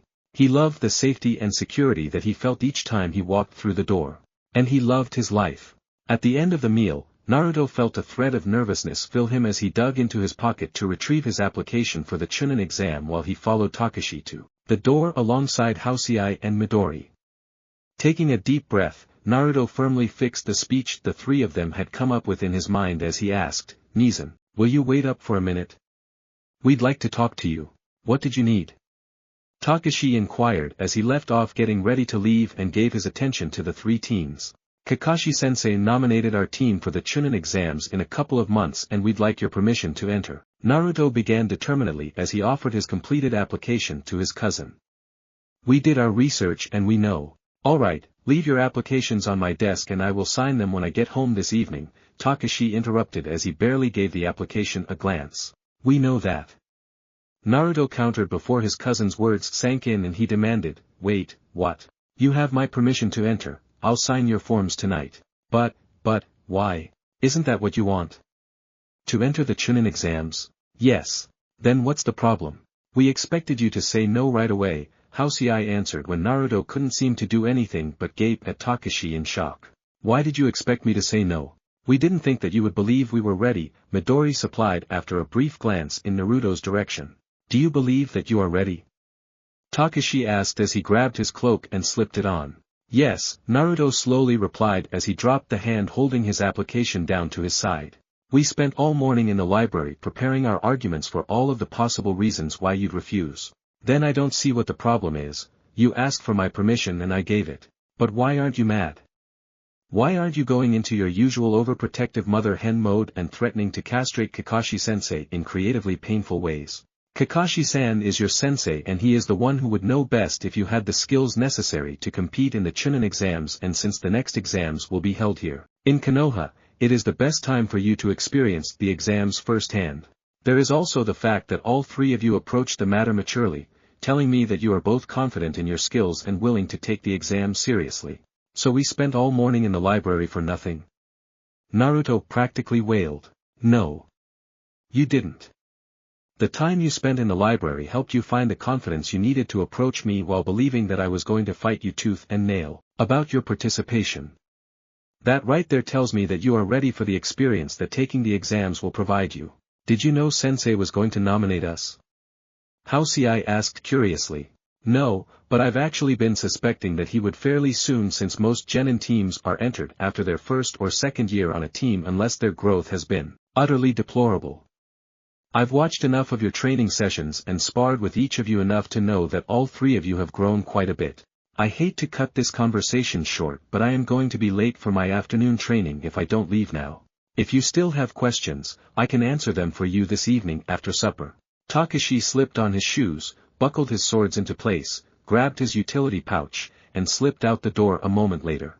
Naruto felt rather numb in the wake of the rather surreal conversation. He wasn't certain whether or not he should be happy that Takeshi thought he was ready to take the exams. "Well, that was rather anticlimactic," Housei deadpanned as the door closed behind the green-eyed Chunin. "It was rather unexpected," Midori agreed with a shrug of her shoulders. "It was too confusing and weird," Naruto countered with a slight frown. "Come on, let's go prank that Mitarashi woman, we haven't annoyed her in over a week." Both Midori and Housei snorted and rolled their eyes in response to Naruto's obsession with the purple-haired Kunoichi. They thought him nuts for constantly pissing her off. That never stopped them from grabbing plenty of pranking supplies or helping him hunt down the annoying woman whenever He was in the mood to remind her that he still hadn't forgotten or forgiven her for what she'd done. Monday, November 10, 2003, morning. Konoha Gakuer no Sato, Hai no Kuni. Kakashi studied his cute little genin as they milled about their team's usual training grounds without a care in the world, and he couldn't help but smirk at them. He already knew that they'd been given permission to enter the upcoming Chunin exams. Arata had laughingly regaled him with the story of how Takeshi's rather blasé agreement taking the trio off completely guard because they'd expected him to refuse. Kakashi himself was rather surprised that Takeshi actually trusted his judgment regarding the trio's skills. Then again, Kakashi had been very careful not to give the Chunin any reason not to trust him. He hadn't wanted to fight the man every step of the way when it came to Naruto's training or mission schedule. His decision to be mindful of Takeshi's temper and overprotective nature had certainly paid off, since the younger man had not attempted to eviscerate him at any point over the past 2 years.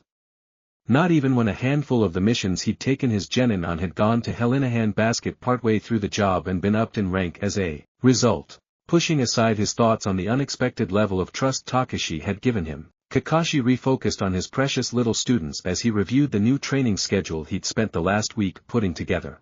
He had 2 months to whip his genin into shape for the Chunin exams in order to make certain that they could survive anything the other participants threw at them.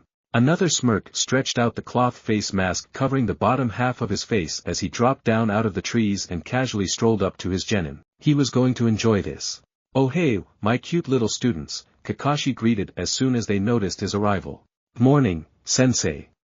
The 3 little genin chirruped in return, and if Kakashi had been a more suspicious person he might have suspected the little gaki to have a prank planned because of their unusually sunny dispositions, which was far more excited than usual.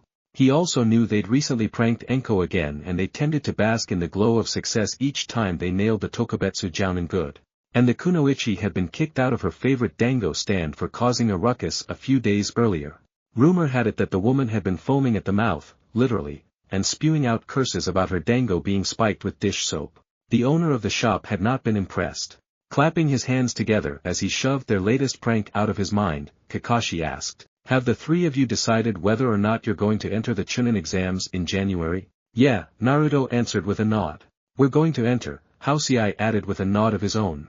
"And we have permission," Midori finished with a little head bob. "But you already knew that," Naruto pointed out. "I know you had lunch with Arata and I a few days ago, and the 2 of you always gossip like old ladies when you hang out together.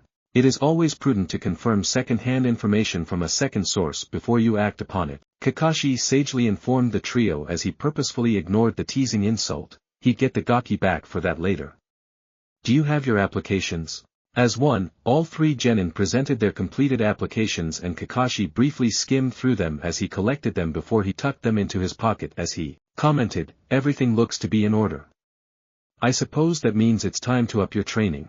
Are you going to teach us any cool jutsu?" Naruto eagerly inquired, and Kakashi mentally snorted over the preteen's antics. "No, not right now, at least," Kakashi replied, and he nearly smirked, and Naruto immediately began pouting. "We're going to work on improving your existing skills first, and if there's enough time once I'm done with that, then I will consider teaching the 3 of you a couple of new tricks." His 3 genin glanced at one another before Housei curiously asked, "What are you going to have us doing?" "I'm so glad you asked," Kakashi burbled in an overly cheerful tone, and he was pleased to note that all 3 of his genin looked a bit worried in response to his words. "Follow me." Laughing softly under his breath, Kakashi led the trio across the village to one of the more popular training grounds for those in the ANBU Corps. He'd only managed to book it for his team because he was a former ANBU captain and because the Hokage had pulled a few strings for him. They'd also only be able to use it for 2 hours, 3 days a week for a month for pretty much the same reason.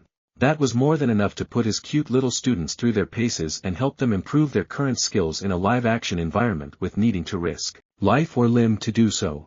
Less than 15 minutes later, the 4 of them were standing outside of a heavy door set into the concrete wall that surrounded the training ground to prevent stray weapons or techniques from injuring bystanders. Clapping his hands together, Kakashi had to suppress the urge to voice an evil laugh and rub his hands together when he noticed the wary looks that the 3 were giving the enclosed training ground. "Welcome to Training Ground 33, also known as the compound by those that train here regularly. Why's it walled in?" Midori inquired with a slight frown. "For protection. Does that mean it's like the Forest of Death?" Naruto asked as he tipped his head to one side and studied the wall a second time. No, there are no wild animals living inside of this particular training ground. The wall is there to prevent people passing by from getting caught up in any stray weapons or wide-range attacks, as this particular training ground is often used to test experimental jutsu in combat situations. Does that mean we're going to be training with another team? Housei asked curiously as he pulled his eyes from the wall and glanced around as if to look for anyone approaching the training grounds. Nope, all opponents are provided by the training ground. How does that work, sensei? Naruto wondered as all three genin turned their attention back to Kakashi. Area-wide sealed generated genjutsu coupled with automated practice dummies, Kakashi explained as he unlocked the door to the training ground. There are exactly 75 possible training scenarios, 25 for each level of difficulty. Each scenario runs until all of your opponents have been neutralized, until you are knocked unconscious, or until exactly 2 hours have passed, whichever comes first. So, basically, it's just like running an actual mission but without an actual client. Midori guessed. No, these scenarios are nothing like missions. You can consider each training simulation to be a fight to the death without the actual risk of getting killed or being permanently injured. Each session is also monitored and recorded for evaluation purposes. Any other questions? No. Then in you go. Aren't you coming with us? Housei asked in surprise. Nope, I'm going to watch from the observation room, Kakashi replied as he nodded towards the building that had been built up against the wall about 10 feet back from the entrance while he reached out to pull the door open. This is going to be painfully humiliating for us, isn't it? Naruto commented as the teens and one near teen reluctantly slipped through the door that Kakashi was holding open for them. Kakashi only chuckled in response to that observation and pushed the door closed behind the kids. He then locked the door, to keep anyone from interrupting their session, before he pocketed the key and strolled towards the control center for the compound. Stepping inside, he nodded to the two silent ANBU members that were on cleanup duty for the day. They were the ones that cleaned and repaired the training grounds between sessions. He then made his way to the observation room and dropped down into an empty chair as he stared at the wall of security monitors that were linked to the surveillance cameras that were scattered throughout the compound. He smirked as he caught sight of his students on one of the monitors. The three of them were still standing right beside the door looking a little unsure of themselves. Kakashi could easily imagine that the trio was cursing him out in the privacy of their minds, and even if they weren't right that second, they would be the moment the seals for the simulation were activated. He also couldn't help but wonder just how long they would last this first time, and if they'd beat the record for the shortest run or if they'd last longer than the worst. Rookie ANBU. What in the world possessed you to send a team of genin through the compound? A bird-masked shinobi demanded as he elegantly dropped down into the empty chair beside Kakashi. They've been entered in the upcoming Chunin exams, Kakashi answered without taking his eyes off of the screen where his students were only just now starting to venture forth into the compound. That is hardly reason enough to send them through the ANBU's combat course. Sandaime-sama received confirmation a week ago that Takeshi was sending 3 teams to participate in an exam being hosted by Konoha for the first time in over 15 years. What's Iwa's genin got to do with the genin on the field? Take a good long look at the genin on the screen and tell me you can't figure it out yourself. Kakashi dryly retorted as he turned to shoot the other shinobi an incredulous look for having to actually spell things out for him. The girl. What's so special about her? No, not the girl, the blonde. The blonde. Oh, hey, isn't that Namika? Oh, that's why you're so concerned about Iwa's participation, the other, younger, man replied as he finally got a clue. Precisely. Now, if you don't mind, I'd like to observe my cute little students in action. Kakashi replied as he returned his attention to the monitor at the same exact moment as the genin on screen encountered their first opponent. Chapter 38, Sucker Punches. Monday, January 5, 2004, morning. Konoha no Sato, Hai no Kuni. Harry bemusedly watched as Inari, Akihiro, Hikaru, and Kazuki all scrambled about the apartment as they got ready for their first day at the Shinobi Academy. Seeing them rush back and forth as they hunted for misplaced belongings brought back memories of the Weasley family on September 1st during his first 6 years at Hogwarts. The wizard felt more than a little nostalgic at the comparison, and a brief flash of worry filled him when he realized that he still had not received a response to the letters he'd sent out back in September. San, why are they acting so crazy? Teddy inquired from his perch on Harry's shoulders. his voice bringing Harry back to the present. They are nervous and excited about their first day at the academy, Harry explained with a chuckle as he watched Inari hopping about on one foot as he tried to put on his shoe at the same time as he tried to pull on the backpack that Harry had purchased for him to carry his things in. Weird. I didn't act like that on my first day of preschool. No, you didn't, you were too busy being extra shy as you buried your face against my shoulder. Too-san. Teddy complained in response to the teasing. Harry only chuckled again as he reached up to poke his son in the side. The 5-and-a-half-year-old giggled and squirmed away from his finger. He spent another 3 minutes entertaining Teddy with the tickle-poke fight before he glanced at his watch to check the time. Seeing that they were quickly running out of time, Harry stopped messing around and let out a sharp whistle that drew the attention of all 4 boys. The 4 of you need to calm down and grab your things. We need to leave now or we will be late to the opening ceremony. There were 4 eeps and another mad scramble before all 4 children were dutifully lined up in front of Harry and ready to go. Harry quickly inspected the children to make certain they were presentable before he ushered them out the door and down the stairs. They would arrive at the academy 15 minutes later and Harry was taken aback by the sheer number of 6 through 10-year-olds that had gathered outside of the building for the opening ceremony with their parents or guardians. Several more adults with children in tow would arrive over the course of the next 7 minutes. Another 10 minutes would pass as both the adults and children mingled. At the end of those 10 minutes, a hush fell over the entire group as the Sandaime Hokage made his appearance at the head of the stairs leading up into the academy. The aged shinobi let his gaze wander through the crowd for a moment, his eyes briefly catching Harry's eyes before flicking up to the child still perched on the wizard's shoulder, before he addressed the group. Good morning, ladies, gentlemen, and students, Sarutobi intoned as he nodded to the crowd. Harry's attention was drawn from the Hokage's speech at that point when Teddy asked the one question he had never wanted to hear his son utter, "Too-san, can I go to the academy too? I want to be a shinobi like you and Mizan." "You're not yet old enough," Harry automatically replied as he tried to remember how to breathe around the knife that had pierced his heart at the mere thought of his precious godson, his son, taking up a hitayate. "When will I be old enough?" Teddy demanded eagerly as he wriggled impatiently on his perch. "Never," Harry screamed internally before he cleared his throat and hoarsely replied. 6 and you'd still have to wait until the next open enrollment period before you could join. Does that mean I can go soon? We'll discuss it later, Harry deflected in an effort to buy himself time to regain his equilibrium. When he was saved from having to continue the discussion right then and there by his 4 wards as they surged around him to say goodbye before they joined the rest of the children streaming into the open doors of the Shinobi Academy. He'd missed the Hokage's entire opening speech after being blindsided with his son's announcement. Harry watched them go before he scowled at the Sandaime who was standing off to one side of the doors smiling at the children as they lined up to become the next generation of children soldiers. The wizard stalked away a heartbeat later in order to deliver Teddy to his preschool. As soon as they arrived at the preschool, Harry set Teddy on his feet and he watched the young metamorphmagus dart towards the group of children that he befriended.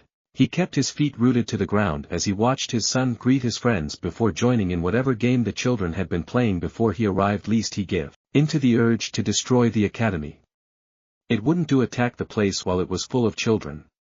Nor did he have any desire to end up as one of Ibiki's permanent guests. He more than a little tempted to apparate to the nearest training ground and turn it into a crater, but that would only see him being fined for destroying public property. And, if he followed through with that urge, Yamato would give him the stink eye for ruining a perfectly good forest and for creating more work for him since he'd be the one required to regrow any damaged trees. That would probably also net him a visit with Ibiki so that the man could pry deeply into the reasons why Harry felt the need to destroy a training ground out of the blue. Harry considered just going home for a moment before he vetoed that idea as well. He didn't want to inflict his black mood on Naruto when the blonde was so sensitive to his negative emotions. He would need to avoid the ranch for pretty much the same reason, since the horses would be unsettled by his anger, especially the younger ones. Sighing, Harry spun on his heel and headed for the red light district. He normally avoided that part of the city, but it was the only place that served cheap liquor at this time of day. Sure, he could have gone to the retreat and dug into his private stock of magical alcohols, but he didn't feel like wasting good alcohol when he knew he couldn't get drunk. And what he really wanted right that moment was to be drunk, so he wouldn't have to think about the fact that Teddy wanted to be a shinobi. It wasn't that he had anything against shinobi, he didn't. He had learned to respect shinobi during the time he'd lived in Konoha. It wasn't even the idea of Teddy becoming a child soldier in 4 to 6 years that bothered him, though he wasn't exactly comfortable with that idea either. He'd watched his cousin and those children that wore a Hitayate over the past few years and knew that they typically faced far less danger than Harry had during his years at Hogwarts. No, what bothered him was the fact that Teddy's new dream would rob him of his heritage. Harry had always intended to find a way for Teddy to return to England so he could attend Hogwarts, but if Teddy took up a Hitayate, then he would not be allowed to just disappear for 7 years. Even if, by some miracle, the Hokage could be convinced to give permission for Teddy to leave, Harry would be forced to send him off alone because he knew the Hokage would not allow him to go with Teddy. Not with half of the Kyuubi stuck in his gut. Nor would Harry wish to leave Naruto alone for 7 years. He could, theoretically, ask Arata and Eri to go with Teddy, but he knew they wouldn't want to uproot their family. Not when they were so happy here. He also wouldn't feel right asking his cousin to take over his responsibility to Teddy. Yet, if he told Teddy no, then his godson would be very angry with him. It would also make him look like a hypocrite because he himself was a shinobi. As was Naruto. The 4 orphans he was sponsoring would likely end up earning their Hitayate in 2 to 4 years, as well, unless they chose not to actually take up a Hitayate once their education was finished. Irritated with the direction his thoughts were taking, Harry growled at himself and shoved his worries to the back of his mind as he entered the first open bar he saw. He paused in the doorway for a split second to give his eyes time to adjust to the dark interior before he strode up to the bar. The bartender appeared before him a moment later and Harry didn't even wait for the man to greet him before he ordered 3 bottles sake. The man gave him a skeptical look but said nothing as he set 3 bottles on the bar and accepted Harry's money in return. Harry then collected his sake and ignored the sake saucers that the bartender had offered him before he retreated to the unoccupied table in the far corner of the bar. He dropped heavily into the corner chair so that he had his back to the wall and could keep an eye on both the room and the door. Once seated, he deliberately lined up his sake bottles in front of him before he opened the first bottle and took a large drink. He easily ignored the rather unpleasant taste of the alcohol as he swallowed. 12 years of drinking foul potions had pretty much deadened his taste buds. The 23-year-old wizard would spend the rest of the morning steadily working his way through those 3 bottles and another 9 exactly like them. The bartender had tried to cut him off after the 4th bottle but Harry hadn't been in the mood to cooperate. There had also been a small handful of customers that tried to evict him from his seat but he paid them no mind. The only reason why Harry hadn't been kicked out of the bar for getting snarky with those that approached him was the Hitayate tied around his left leg, which the bartender had seen when Harry first entered the bar. Even after 12 bottles of sake, Harry wasn't drunk. He didn't even feel slightly tipsy thanks to his magic and the Kyuubi's chakra burning the alcohol from his bloodstream almost as soon as it entered. It was actually rather depressing to still be stone cold sober despite the large amount of sake he drank on an empty stomach. Worse yet was the fact that he couldn't stop thinking about Teddy's request to join the Shinobi Academy. Glaring at the 12 empty bottles stacked on his table, as if blaming them for their failure to take his mind off his current problem, Harry raised his arm to flag down the bartender for another round. His arm would drop a split second later when an unfamiliar shinobi approached his table with a bottle of sake and 2 sake saucers in hand. Harry studied the man intently as he walked towards Harry without any hesitation. The man had long black hair tied back in a loose ponytail at the base of his neck, pale skin, and aristocratic features that almost reminded Harry of the Malfoys. Then again, that could have just been the way the man held his back ramrod straight without any effort. His eyes were dark and it was rather hard to discern their actual color in the dim light of the bar. The most notable feature of his face though was the stress lines and Harry figured he must be older than him.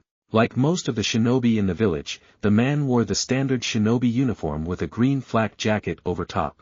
The only difference between the man's uniform and Harry's was that instead of a red spiral on the arm, he had a red and white fan inside a silhouette of a shuriken. As the man came to a stop at Harry's table, the wizard discovered that the man was far younger than Harry had originally thought him to be. In fact, Harry was now pretty certain that the man was actually still just a teen. Harry tipped his head to one side upon that realization, the younger shinobi acutely reminding him of himself during his late teens. "May I join you, Namike-sama?" Harry frowned slightly over the fact that the teen knew who he was while he had no idea who the teen might be. He was half tempted to tell the teen no because of that until he realized that the teen just might distract him long enough for him to bury the image of Teddy wearing a Hitayate that was looming in the back of his mind. Decision made, Harry used his foot to push out the chair across from him as he replied, "Sure, why not?" "Arigato, Namikaze-sama," the teen replied as he hooked the chair with his foot to straighten it out before he gracefully sat down. "You seem to have me at a disadvantage here. You know who I am, but I have no idea who you are outside of the fact that you are a shinobi of Konoha," Harry declared as he watched the teen crack open the sake bottle and pour out 2 shots of sake before he slid one of them towards the wizard. "Your reputation precedes you, Namikaze-sama," the teen quipped with just the slightest curling of his lips. "And my Otoko has spoken fondly of you and your family.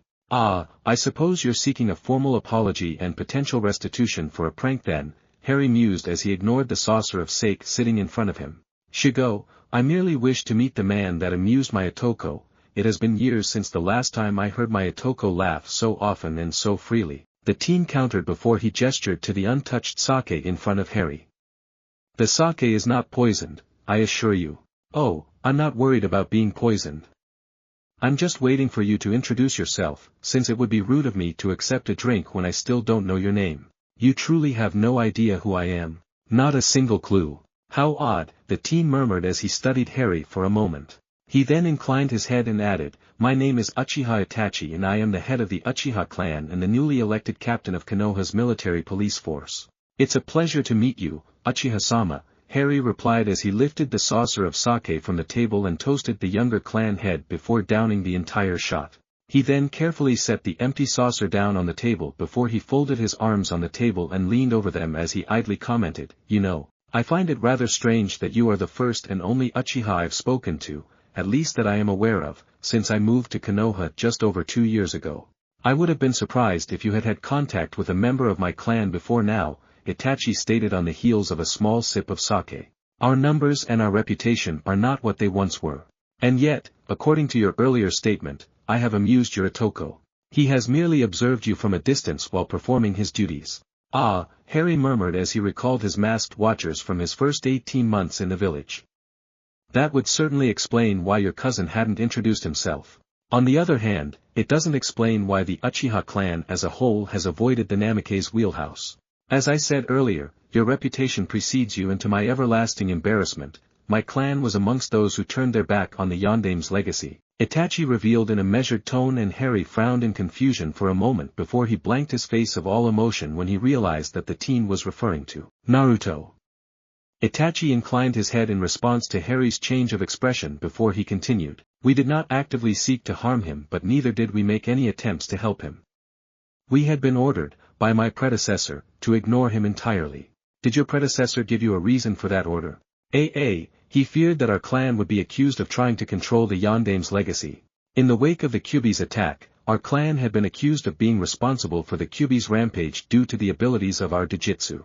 The village, in turn, began to mistrust us, and most of our clan did not appreciate the open suspicion, nor did they enjoy the subtle ostracization that took place in the wake of the attack.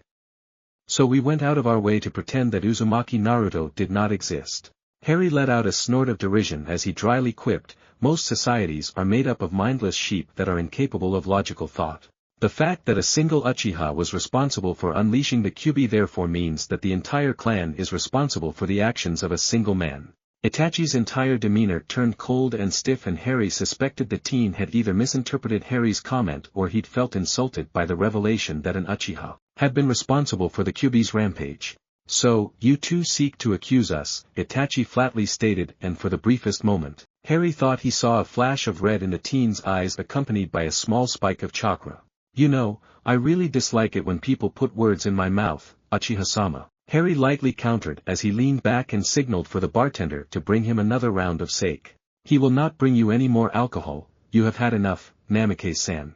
There isn't enough alcohol in this village, let alone this bar, to get me drunk, which is a real tragedy, I tell you, because I'd love nothing more than to be drunk off my ass right now. Though, I really shouldn't be surprised that the bartender called you in to kick me out," Harry retorted as he climbed to his feet so he could leave now that his welcome had been worn out. He hadn't missed the fact that the younger man had dropped the more respectful honorific that he'd used when he'd first addressed him. "I had thought it odd that an unfamiliar shinobi would approach me so casually and without any real reason."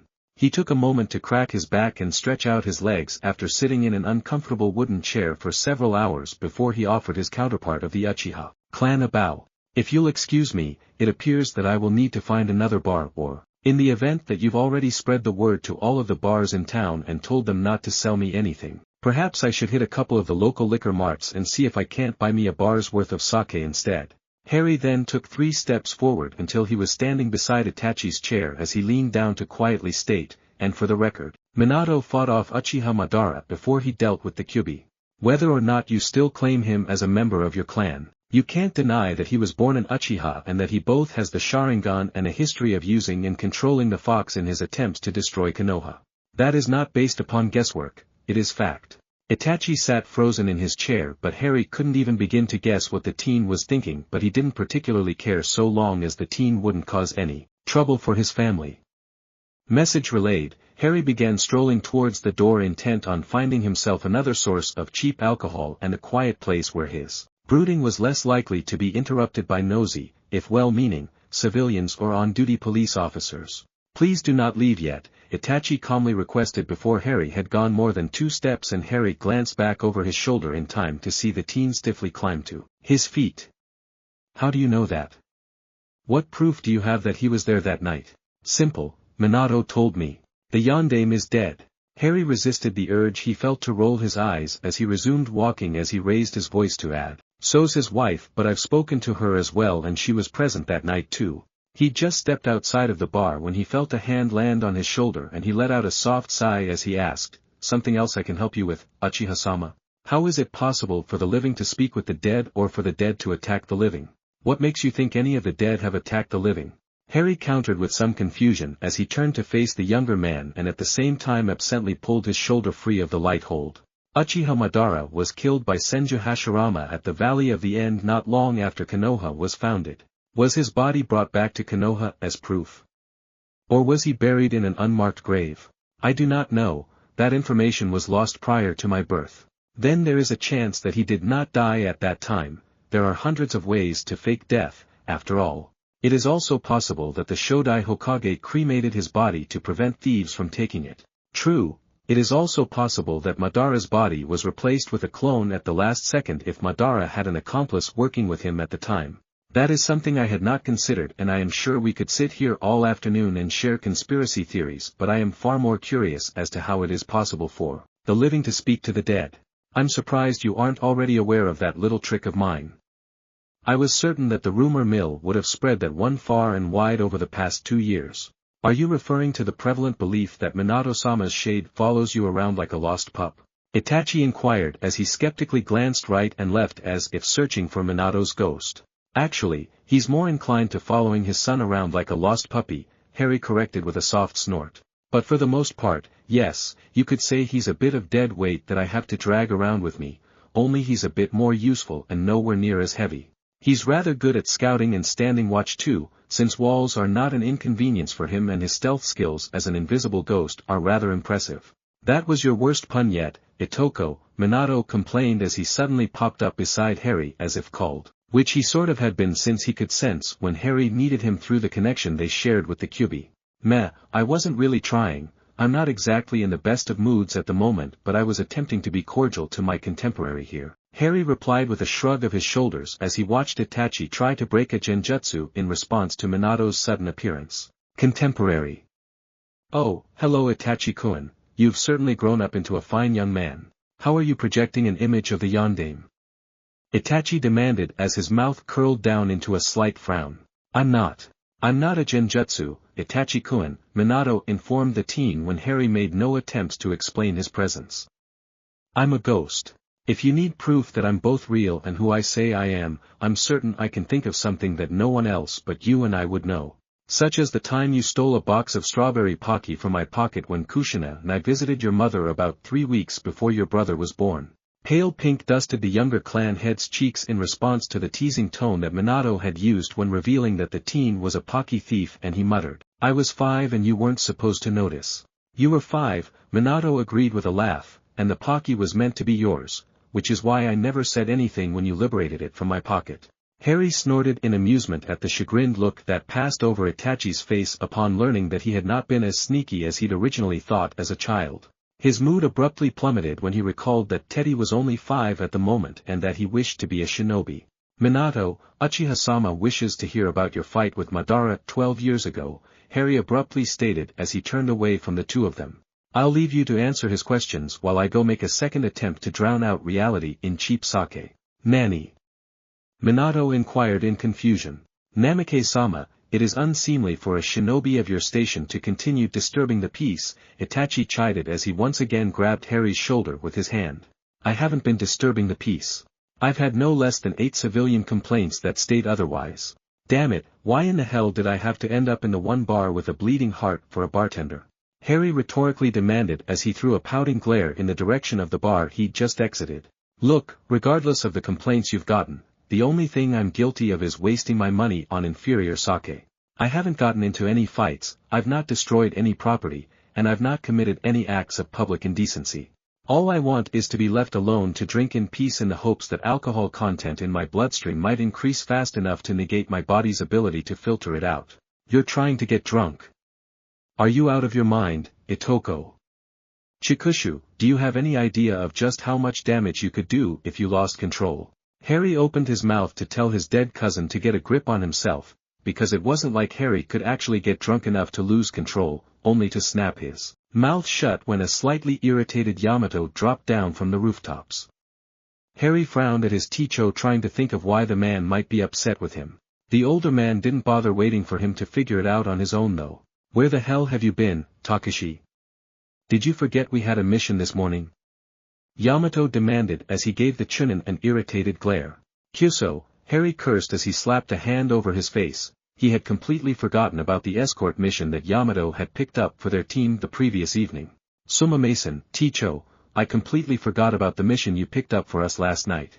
Will we still be able to take the mission, or did you have to hand it off to another team? We're still taking it. In fact, the original me and your teammates have already left the village. I was left behind to hunt you down so that you could catch up to the others. I was not expecting it to take me all morning to find you, though. I can meet you at the gates in 6 minutes, I just have to grab my pack and let the others know I'm leaving, Harry replied as he pulled his shoulder free of Itachi's grip a second time. Uchiha-sama, I'm afraid I'll have to steal Minato for the duration of my mission. I'll have him haunt you for a day or two when we return. Without waiting for a reply, Harry operated back to the Namikaze apartments to grab his pack and called half a dozen clones into existence to remind everyone that he was on a mission and so that they'd be able to pick up his wards from the academy and his son from preschool that evening. He also took a moment to replenish his cash supply since he'd spent a small chunk of it on sake this morning. Once he was certain he had everything, Harry popped himself to the main gate where he found both Minato's shade and Yamato's clone waiting for him. I have informed the original me that we are on our way. He is currently channeling his chakra into one of the Hiratian tags you gave him to carry. I guess that means that I'm supposed to take you with me? Harry inquired as he signed himself out of the village. That is correct, the original me will need my chakra back. A minute and a half later, Harry and the clone appeared beside the rest of his team on an empty stretch of road a good 20 miles out of Konoha in a yellow flash. Minato appeared beside him a split second later and Harry studiously ignored the spirit as he apologized again for his slip-up that morning. Suma-mason, Ticho, it completely slipped my mind that we had a mission this morning. Yamato studied him for a moment as he reabsorbed his Moku Bunshin before he asked, what happened? It's not like you to forget about a mission. It's also not like you to hide yourself away in the red light district, either. The Yahoo was trying to get himself drunk, Minato growled out in an snide tone before he stalked off into the forest that lined the road, a clear sign that the dead man was truly irritated with Harry at the moment. It's not like it worked, Harry grumbled as he shoved his hands in his pockets as he scowled back in the direction of Konoha while he kept hearing Teddy's request to join the Shinobi Academy running through his mind. What drove you, of all people, to drink? Did Tsunade-sama tease you about your virginity again? Izumo asked with a small smirk on his face. No, not that she can tease me about that now anyway, Harry retorted with a soft snort as he grabbed the new topic with both hands in an effort to think about something other than his son's new career choice. Wait, did you just imply that you actually stuck around a girl long enough to get laid? Kotetsu challenged in disbelief, Harry's reputation for avoiding those individuals looking for a relationship with him practically legendary by now. Actually, she convinced me to stick around long enough for her to convince me to make her my girlfriend. You, Mr. Cold Shoulder, have a girlfriend? When did that happen? Who is she? And why are we only just learning about it? Izumo demanded as his visible eyebrow disappeared beneath his bandana in surprise. A true gentleman never kisses and tells. He's been dating Yugogo since the beginning of September, Yamato interjected on the heels of Harry's little quip, and Harry frowned at the man. His captain saw the look and gave him a small smirk in return as he explained, Yugogo and I are friends and we were teammates for several years. She confessed to me not long after you two got together. I didn't say anything before because I know how much you like your privacy, but I figured you deserved every bit of teasing those two will to put you through for keeping that information from them after your stunt this morning. Yugogo, you are dating Yuzuki Yugogo? One of the top 10 hottest kunoichi in Konoha. How the hell did you manage that? Kotetsu wondered as he threw an arm over Harry's shoulders and began guiding Harry along the road as Yamato's final comment reminded the group that they were currently supposed to be on a mission. And did the two of you have a fight this morning? Or did she break up with you? Izumo asked as he fell in on Harry's other side and tossed an arm over Harry's shoulders too. No, I didn't have a fight with Yugogo, and no, we didn't break up, Harry replied as he allowed his teammates to drag him along. If you and Yugogo are not having problems, then why were you trying to get drunk this morning? Yamato inquired from his position behind the three Chunin. Because trying to drown out my memories of this morning was preferable to becoming Ibiki's permanent guest by acting on my desire to destroy the Shinobi Academy. Harry snarkily asked in response as he pulled off his glasses and briefly scrubbed at his face in an attempt to get himself under control. We've wanted to do that a time or two as well, Kotetsu admitted with a snort as he glanced sideways at Harry. But that was only because we found our lessons to be utterly boring and repetitive, Izumo added from Harry's other side. What could the academy have possibly done to you to earn your ire when you spent less than 6 months there? Oh, it hasn't done anything to me yet. Does your current displeasure have anything to do with the 4 boys you dropped off at the Shinobi Academy this morning? Yamato inquired as Harry replaced his glasses and shoved his hands back in his pockets. No, it's going to do something far worse than educate my 4 wards. Is this about the Chunin exams scheduled to start on the 16th? Izumo asked next as he exchanged a glance with Kotetsu over Harry's shoulders. No, this has nothing to do with Naruto or his teammates. No, this is about my not yet 6-year-old son asking if he could attend the academy because he wants to be a shinobi. All 3 of his teammates winced in response to the bitterness in Harry's voice as he uttered that second sentence.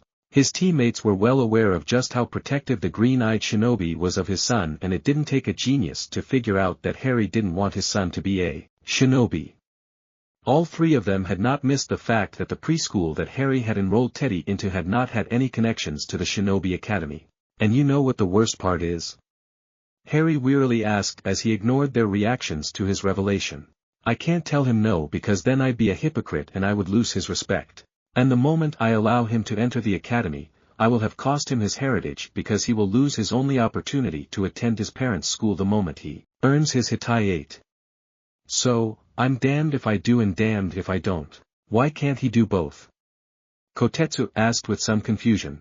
Harry let out a bitter laugh before he countered with, do you really believe that the Hokage would allow one of his shinobi to disappear for 7 years? What kind of school requires a student to stay there for 7 full years? Izumo wondered with a slight frown. I know some children require more time to learn things than others, but surely that wouldn't apply to every child. The kind that teaches the children born with my family's Kekkei Genkai how to harness their gift. And yes, it takes a full 7 years for each and every child, regardless of how quickly or slowly they learn, to reach the point where they are considered fully trained. Why not send him to that school first before you allow him to start at the academy? He's too young, the school will not take any child under 11 years of age. Any younger and their training would only damage or shatter their core. Isn't it a little early to worry about whether or not he'll be a shinobi then? After all, there's a chance that your son will change his mind or even fail to graduate, Yamato logically pointed out. There are 2 problems with that statement, Ticho. First, my son is stubborn beyond belief and 2 of his biggest role models are shinobi. And second, my son inherited his biological father's photographic memory and his mother's gift. There is no way he will fail because the moment the Hokage learns that my son wants to be a shinobi, he will ensure that Satoshi is assigned to his best teacher because the Hokage wants my son to be a shinobi because he knows my son was born with my family's Kekkei Genkai. Would it not be possible for you to teach your son how to use his Kekkei Genkai? Izumo inquired. Yeah, but I can't teach him everything since there are some aspects of our Kekkei Genkai that I was never all that good at, and it's not like I studied each and every branch possible. Besides, it isn't just the formal training I would be denying him. I'd also be denying him a chance to experience the world his parents grew up in, as well as a chance to make friends amongst the children of those families that his parents and I fought alongside during the war. How much did you drink before my clone found you? Yamato asked once it became clear that Harry wasn't going to say anything further. Don't worry, Ticho, I'm not drunk. The furball's chakra burnt the alcohol out of my system practically as soon as it hit my bloodstream. Good. Are you going to be able to concentrate on the mission? Or is your conflict over Satoshi-kun's desire to follow in your footsteps going to be a problem? It won't be an issue. Then let's get moving. We're supposed to meet our client in Port City this afternoon and we're already running behind. I could jump us straight there to make up lost time, Harry offered as he winced over the reminder that he'd not met the others at the gate after dropping his son off at preschool like he was supposed to. Yamato considered the offer for a moment before he replied, do it. Harry nodded in response to the order before he created 3 clones and left the 3 of them to transport his teammates to Port City while he apparat to a secluded spot he remembered from past missions to the coastal town. As soon as he arrived, he dug a Hiration tag out of the inner pocket where he kept a ready supply of the handy little tags and began channeling chakra into it so his clones could lock onto the seal's signature. His teammates arrived in 10-second intervals just a moment later. How were you able to transport yourself here without using a tag? Yamato inquired as soon as all 4 of them were present. It's a technique similar to the Hiration, only it doesn't rely on seals but only lets me teleport to those places I have visited. It is also a technique that my clones are incapable of performing since they are made out of pure chakra and the technique draws on my secondary reserves. I also prefer not to use it to transport others because it is disorienting for passengers and the excess energy needed to transport another makes it impossible to muffle the sound of my arrival. How many other little tricks like that have you been hiding? Yamato demanded in exasperation as the 4 of them headed towards the docks where they were meeting their client. Thousands, Harry quipped with a small smirk that turned into a grimace when he realized that he was going to have to bite the bullet and reveal the full details of his Kekkei Genkai to the Hokage if, when, he enrolled Teddy in the Shinobi Academy, if only because there would be no one at the academy to hide Teddy's accidental magic like Eri did at the preschool. He shook off his displeasure a moment later as he added, you've seen me use dozens of the less obvious ones on missions, though. Yamato gave him an unimpressed look in response to that but refrained from commenting on Harry's tendency to keep secrets. Harry couldn't help but grin a little at that. It was nice to know that Yamato trusted him. That trust would probably see him sharing the truth of his Kekkei Genkai with his captain after he'd spoken to the Hokage and would likely include his 2 teammates as well.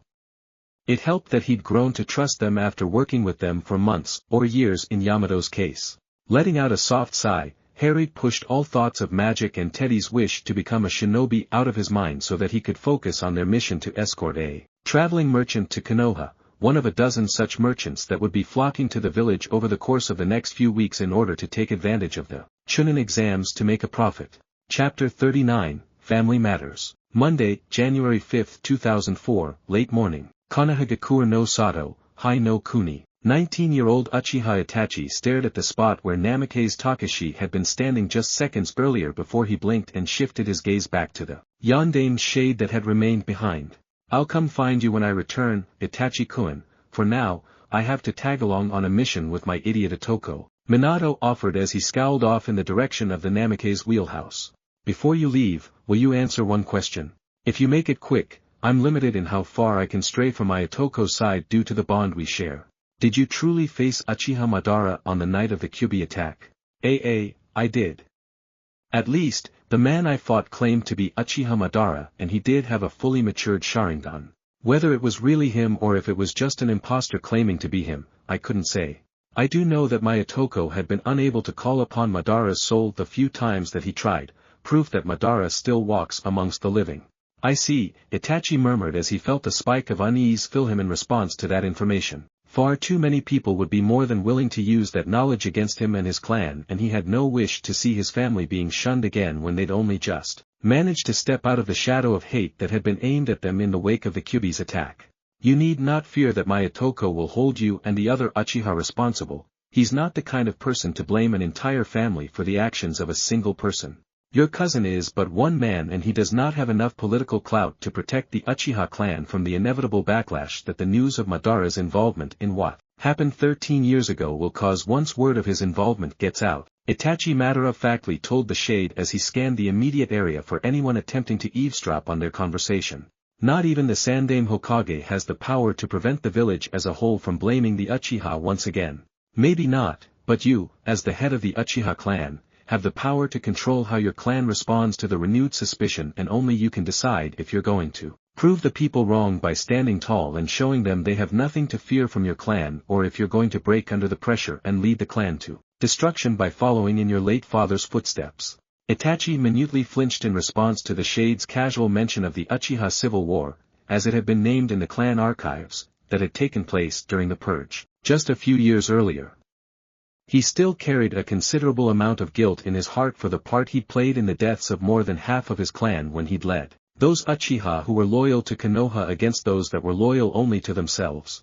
And nothing could erase the pain he felt over the fact that he'd taken his father's life in order to end the conflict. Pushing his greatest failure out of his mind, he had failed to talk sense into his father, after all. Itachi opened his mouth to respond to the Yondaime Shade only to close it once more when the Shade spoke up once more. I hate to drop an exploding tag and leave, but I need to go before I'm pulled away.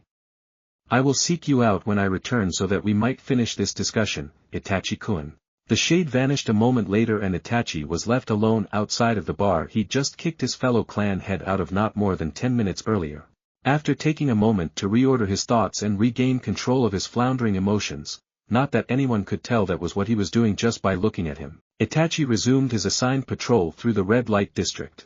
He might be the chief of police and the Uchiha clan head, but never let it be said that he shirked his duties to the people of Konoha. He'd been patrolling the streets for just over 4 years now. The fact that personally taking one of the more troublesome patrols got him out of his stuffy office at the police station for 3 hours every morning and allowed him to spend 3 less hours per day dealing with the endless progression of paperwork that traveled across his desk was just a coincidence. For once, his secret amusement over managing to escape his paperwork for a set time period on a daily basis was non-existent. He was far too concerned about the implications of the information that Namikaze and the Yondaime had given him and what that same information would mean for his still healing family. As he made the round of the open bars in search of potential troublemakers, usually in the form of villagers drowning their troubles or celebrating some windfall, Itachi couldn't help but poke and prod at the advice that Minato's Shade had given him just before it had left. The thing that bothered him the most was the fact that a man who'd been dead for close to 9 years had known far too much information about what had happened to the Uchiha clan long after his death. Did the dead truly know things that the living did not? Did the dead actually watch over the living from the Shinigami's realm? Was his father watching over him even now? Were the shades of those Uchiha who had died during the Uchiha Civil War even now cursing him and his compatriots for unmaking the Uchiha clan? Shaking his head, Itachi pushed all thoughts of his dead relatives and their opinions out of his mind to refocus on more important questions. Such as, did Minato specifically go looking for information on the Uchiha clan after his ghost had returned to Konoha 2 years earlier? Had Namikaze Takeshi dug up that information and given it to the ghost for some nefarious purpose? Did Namikaze secretly wish to make the Uchiha suffer for the part his clan had played in driving Naruto out of Konoha? Or am I just seeing phantom kunai in the shadows of leaves? Itachi wondered to himself as he reached the end of his patrol route and took to the rooftops so he could stare out over the village. Had Namikaze purposefully lain in wait for me on my patrol route, or was it just happenstance that he was there during the time I make my rounds? Itachi wasn't really one to believe in coincidences, but his conversation with Namikaze had not felt scripted. The man had also made no attempts to hide his emotions or reactions. Nor had he made any subtle or overt threats. In fact, the only thing he'd done was lay the blame of the Kyuubi's attack at the feet of a single Uchiha. But to what purpose? What was it that Namikaze sought to gain by confirming the long-held rumor that it was an Uchiha that had unleashed the demon fox on Konoha? Did he seek to undermine the Uchiha's current position? Did he think he could improve the Namikaze clan's political power by destroying what little political power the Uchiha clan had reclaimed over the past few years? No. Itachi knew that wasn't it. If that had been Namikaze's goal, Then he would have taken his little theory about Madara being behind the Kyuubi's attack directly to the public instead of telling the one person who was in the best position to counter his theory. There was also the fact that Namikaze had been disdainful of the way that most of the villagers had blamed the Uchiha clan as a whole for the Kyuubi's attack. And while the disdain could have been manufactured, Itachi didn't think it had been. The man had been far too much of an open book to have prevaricated his reactions at the time. No, there was something else going on here, and Itachi didn't have anywhere near enough information to unravel the mystery just yet. If he wanted answers, he was going to have to do a little research in the clan archives while he waited for Namikaze and the Yondame's shade to return from their mission. Once they did return, he'd have to swallow his pride and open up a line of communication between their clans, and that meant that he was going to have to set foot in the Namikaze domain. He'd have to dine at the Namikaze wheelhouse. Not that that would be all that much of a hardship. According to popular opinion, the food was excellent and the service above reproach. He did not think it wise to go alone though. Oh, he wasn't worried that he would come to harm. He just didn't think it would send the right message if he showed up alone. He would just have to pick his companions carefully. That Shisui would go with him was a given. His Otoko had been lamenting for months that he didn't have a good enough excuse to just walk up to Namikaze and introduce himself. Nor did his cousin really know anyone that he could rope into getting him an introduction without it looking suspicious. There was also no doubt in his mind that he would be taking his mother. She would be most wroth with him if he excluded her. It would also reflect poorly on him as a clan head to meet with the clan head of another clan without including his closest advisor, who just happened to be his mother. At the same time, it would probably be best not to take Sasuke. His little brother had been more than a little upset when he'd learned that Naruto had earned his Hokage at 11 after the blonde had technically skipped out on 3 years of lessons when he himself hadn't been allowed to graduate until after his 12th birthday a year and a half ago. What Sasuke didn't understand was that the delay had been Itachi's doing and not the Hokage's or the academy instructor's doing. Itachi had wished for his precious brother to retain his innocence for as long as humanly possible. The two boys also hadn't exactly been friends during the years they had attended the academy together. There was also the fact that Sasuke was still nursing a misplaced grudge against the blonde even though they hadn't interacted at all over the past 3 years. And the chances that Naruto would be present when Itachi and his companions turned up at the wheelhouse were far too high, meaning there'd be a significant risk that Sasuke would pick a fight with the other boy at the first opportunity presented, and that would not endear the Uchiha to the Namikaze. He'd also be required to take at least one of the clan's elders. Choosing which one to take would be tricky though. It would be prudent for him to avoid taking any of those elders with unwed daughters of a marriageable age. Namikaze would not take kindly to any matchmaking attempts based on the rumors circulating about the man's love life, or lack thereof. There were even rumors that Naruto had targeted some of the more aggressive women seeking to claim his cousin's hand in an attempt to get their hands on the small clan's rumored wealth with his more humiliating pranks. And no one was foolish enough to dismiss the threat of being pranked by a Namikaze or their teammates. Itachi had seen seasoned shinobi bawling like babies after they'd been hit by one of the milder pranks. There was even a long-standing betting pool running at the station as to how many times Mitarashi Anko would be hit with a Namikaze prank before the kunoichi snapped and attempted to wipe the small clan off the face of the earth. There was another weekly pool that revolved around what kind of prank the Tokubetsu Jounin would be hit with next and whether or not she'd be picked up by ANBU for disturbing the peace yet again as a result of the prank. The last betting pool was for how many more pranks the woman would be hit with before the Hokage stepped in to end the feud. Shisui won the weekly pool on an average of twice per month, which is how Itachi had learned about the betting pools in the first place. Shaking his head, Itachi put all thoughts of pranks out of his mind and refocused his thoughts on more important matters as he began making his way back to the Konoha military police headquarters so that he could write up a report on this morning's patrol before he tackled the rest of his paperwork for the day. By the time he reached headquarters, Itachi had also determined which Uchiha elder he would be taking with him to the Namikaze restaurant, Uruchi. Of course, if he asked Uruchi to accompany him to the wheelhouse, then he would also have to invite her husband, Takeshi, but that was fine. The man was just as easygoing as his wife. His reason for choosing Uruchi and by extension her husband was the fact that the couple was amongst the most open-minded of the remaining elders. They also had no unmarried children amongst the living and therefore wouldn't feel the need to do any matchmaking during the anticipated meeting with Namikaze Takeshi. There was also the fact that the elderly couple ran a small bakery within the clan compound called Uchiha Senbei and would therefore potentially benefit from sampling some of the exotic desserts that the Namikaze wheelhouse sold. Plans tentatively set for securing the information he needed, Itachi put all thoughts of Namikaze Takeshi and an undead Madara out of his mind as he sat down at his desk and focused on the large pile of paperwork that had grown while he had been out on patrol. At the end of the day, Itachi left behind a much reduced pile of paperwork that he'd need to attend to first thing in the morning. The moment he exited police headquarters, his thoughts immediately returned to Namikaze, the yondaime, and the worrisome information they'd given him regarding Madara. During the short walk between headquarters and the Uchiha compound, Itachi considered what little information he'd garnered from his contemporary and a ghost from every angle as a deepening frown spread across his face. The one piece of information that disturbed him the most was the fact that the yondaime had told him that it had been a masked man claiming to be Uchiha Madara that had attacked him. An unknown masked man attacking the yondaime bore far too many parallels with the way Itachi's original genin team had been attacked by a masked man during their mission to escort the fire daimyo to Konoha. Itachi had no memory of the man introducing himself, but he did vaguely recall seeing a flash of Sharingan read through the only eye of the mask the man was wearing. At the time, Itachi had just thought it had been a trick of the light and the fact that his own Sharingan had been newly awakened at the time, but now he wasn't so sure. Itachi needed more information to determine if both masked men were one and the same, information that he wouldn't be able to get until Namikaze returned from his mission.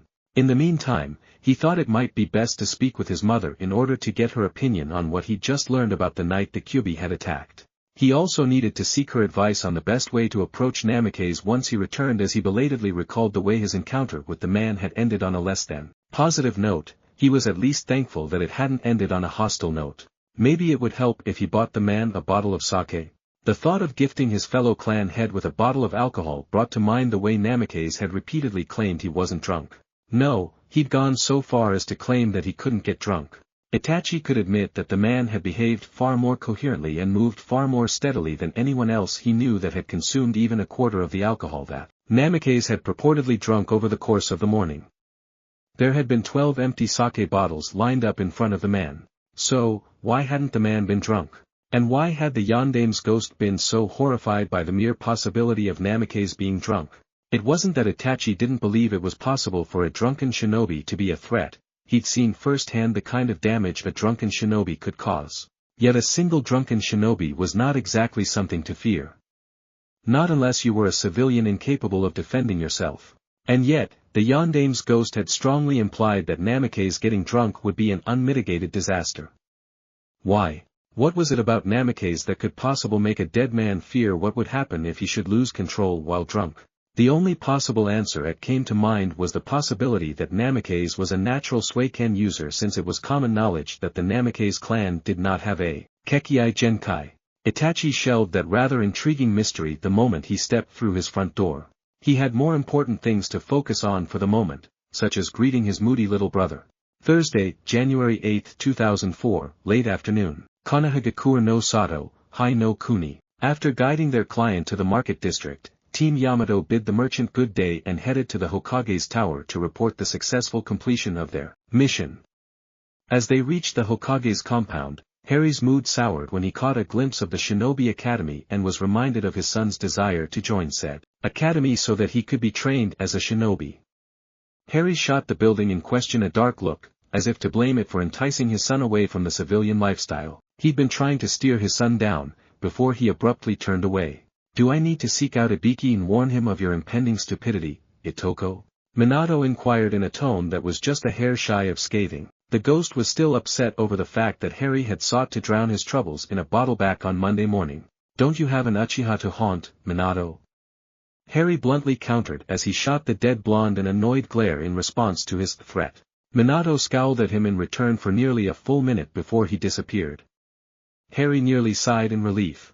The shade had been a right pain in the metaphorical arse throughout the entire mission, as he constantly wavered between giving Harry the silent treatment and nattering Harry's ear off with endless lectures on responsibility. Harry normally didn't mind Minato's ghost hanging around, but the spirit could be a right pain when the mood struck him, and for some reason the idea of Harry trying to get drunk had pissed the dead man off. Harry suspected Minato was actually scared that Harry getting drunk would see him unleashing the Kyuubi on Konoha. That wasn't about to happen though.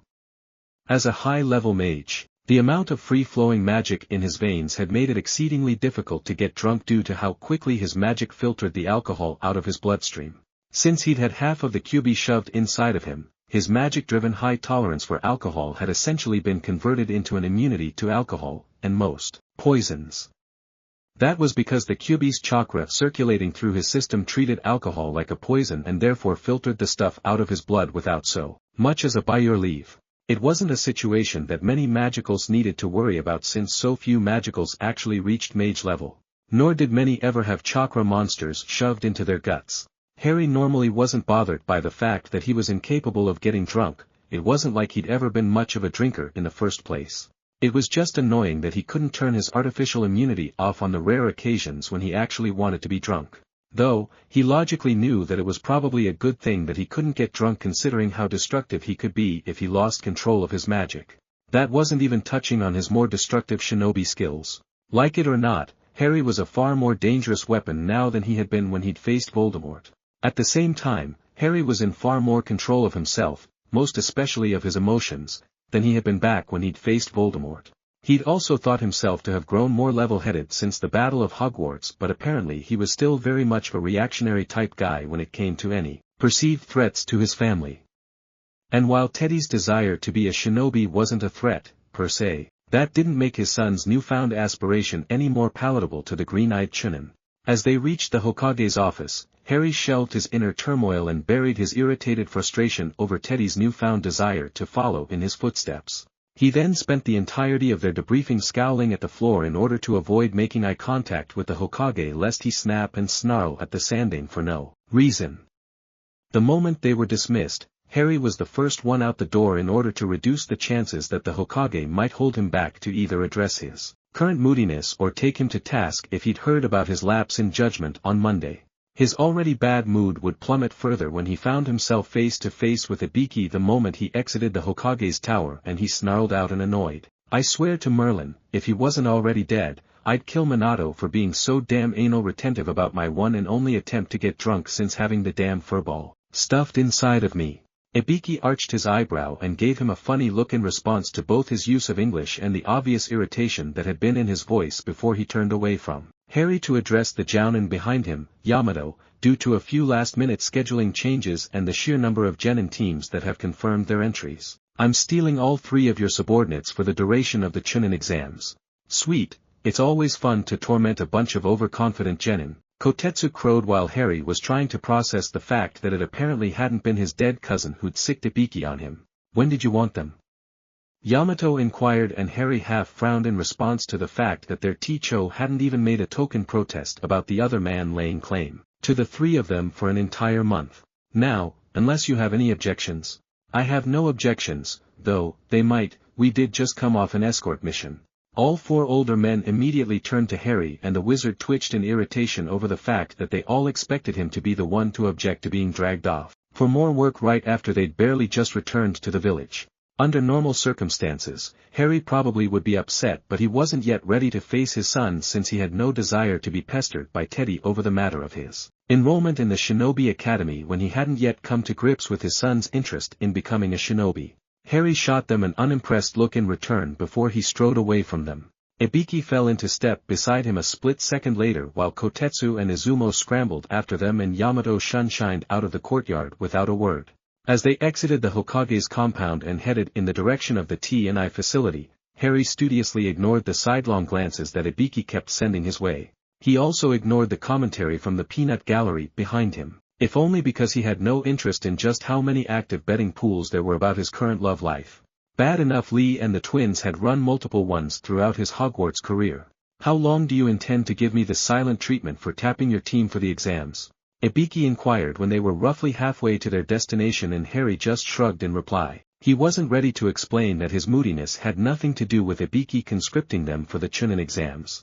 Ibiki let out an exasperated huff in response to the non-answer before he stated, "You do know that your duties as one of the Chunin proctors for the exams will leave you with plenty of time to spend with your family, I won't even need to keep you for more than a few hours tonight." Harry wasn't certain whether he wanted to scowl or wince in response to Ibiki assertions, and the only real thought going through his mind right that second was the fact That he'd just lost the only valid excuse he had for why he couldn't spend the evening with the rest of the family. He was so busy brooding over the limited options of other legitimate reasons to avoid the family apartments above the wheelhouse that he completely missed the sharp frown that Ibiki sent him in response to his non-reaction to the man's statement. The 23-year-old would remain wrapped up in his brooding right up until the moment they reached the T&I facility, when he gave Ibiki his complete attention as the man sat them down and went over the procedures they would need to follow for the duration of the Chunin exams and exactly what their duties would involve. The 3 Chunin were also each issued a set of the intelligence departments, of which the T&I department was a subdepartment, charcoal gray uniforms to wear while they were on duty of the duration of the exams. The entire process took less than 2 hours, and it only took that long because Harry had not participated in a previous Chunin exam either as a participant or as a proctor, and therefore needed far more information than Kotetsu and Izumo had, since this would be their 3rd time proctoring an exam. As soon as Ibiki had finished giving his little lecture, the 3 of them were turned loose, and Harry's thoughts immediately returned to his personal dilemma involving his son's desire to be a shinobi as he silently trailed after his teammates. Namikaze, don't go anywhere just yet, Ibiki instructed before Harry could take more than half a dozen steps towards the doorway to the man's office. I've a bone to pick with you before you leave. Look, if this is about my supposed disruptive presence in the red light district back on the morning of the 5th, then whatever you were told was a crock of shite. I didn't do anything outside of waste my money on a bit of cheap sake in a failed attempt to get drunk. I realized that Uchiha-san thought he was just doing his job, but I didn't destroy any property, I didn't assault anyone, and I didn't even get a brief buzz from the alcohol. And quite frankly, I'm getting a little sick and tired of people harping on me about the entire thing when it's physically impossible for me to get drunk. The silence that fell in the wake of Harry's little rant was so complete that you could have heard a cricket chirping from a mile away. Izumo and Kotetsu paused in the doorway to glance back at Harry for a second in response to the obvious anger in Harry's voice before they promptly vanished without another word out of a sense of self-preservation. Harry didn't notice his teammate's departure. He was far too busy glowering at Ibiki, who in turn leveled an unimpressed look at Harry in response to the shinobi mage snapping at him. After another minute had passed, Ibiki drawled, "No, as a matter of fact, I had no plans to speak with you about anything that took place on the 5th. Until now, I hadn't even known that there had been a problem on the 5th. But since you brought it up and it's obviously bothering you enough to snap at me about it out of the blue, why don't you explain exactly what happened on the 5th? You can start with what it was that drove you, of all people, to attempt to get drunk." "Son of a bitch," Harry hissed under his breath in English as he reached up to pinch his nose when he realized that he'd just told Ibiki there was a problem because he'd once again been unable to maintain control of his temper. Of course, what he failed to realize was that Ibiki had already known there was a problem before he'd opened his mouth, simply because Harry had regressed back to the moody, angst-filled young man he'd been when he'd first arrived in Konoha. The sound of a door snapping shut behind him and the nudge of a chair knocking into the back of his knees informed him that he wasn't going to get out of having this conversation now instead of on the last Friday of the month during his end-of-the-month appointment with Ibiki. "The longer you keep stalling, the longer it will be until I let you go, and we both know that the last thing you want to do is waste time here with me when you could be home, spoiling those gaki of yours," Ibiki drawled as he sat back down behind his desk. Letting out a derisive snort, since avoiding home was exactly what he wanted, Harry unthinkingly retorted, "I've got all night, hell, I've got all week. Are you telling me that you're a Kagebunshin?" "No, I have no active clones." "Then why are you so willing to waste your time?" Ibiki started to ask before he cut himself off and narrowed his eyes at Harry. After a few seconds, he then stated, "You're avoiding someone. And that someone is part of your family. Is this about Naruto and his teammates being entered in the Chunin exams this time around?" "No, it has nothing to do with Naruto and my oldest wards being nominated for the exams. Nor does it have anything to do with my youngest ward starting classes at the academy." "Then who or what is it you're trying to avoid? Can this discussion wait until after the exams? Or can we at least put it off until our meeting at the end of the month? Normally, I'd agree and allow you to take the time you need and want to get a handle on yourself, but it's quite obvious that whatever it is that's bothering you is significant enough that you're regressing, and I know I don't need to tell you that your issue coming to a head during the exams because you've been bottling things up again isn't going to reflect well on you, your clan, or the village." Harry let out an angry huff because he knew Ibiki was right, dropped back into the chair that Ibiki had shoved up behind him, and reached up to scrub at his face to buy himself a few extra seconds in which to regain control of himself. He then straightened up his glasses, dropped his hands into his lap, and lifted his head so that he could meet Ibiki's gaze before he dully stated, "My son wishes to join the Shinobi Academy." Ibiki froze for several seconds before he narrowed his eyes again and said, "You don't want him to be a shinobi?" "No, I don't. You don't want him to become a child soldier, like you, like Naruto and your wards." "Shigo, that has nothing to do with why I don't want him to join the academy. It was the reason why I'd originally selected a civilian preschool without any ties to the Shinobi Academy for him to attend though. I've long since come to terms with the child soldier aspect of this society though because I've seen how much of a benefit it can be. If I hadn't, I never would have agreed to sponsor the 4 children from Nami at the academy. If that's the case, then why does it bother you so much that Satoshi-kun wishes to follow in your footsteps? The moment I enroll him in the Shinobi Academy, I will have robbed him of his heritage because he will never be able to attend the school that our parents, grandparents, and I attended.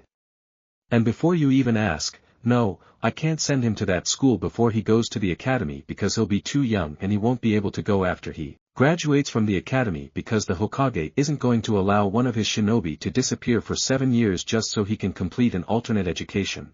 Even if your son changes his mind and does not attend the Shinobi Academy, you do know that the Hokage isn't going to be happy if you wish to disappear for 7 years just so your son can attend that school, and Ibiki pointed out in a cautious tone.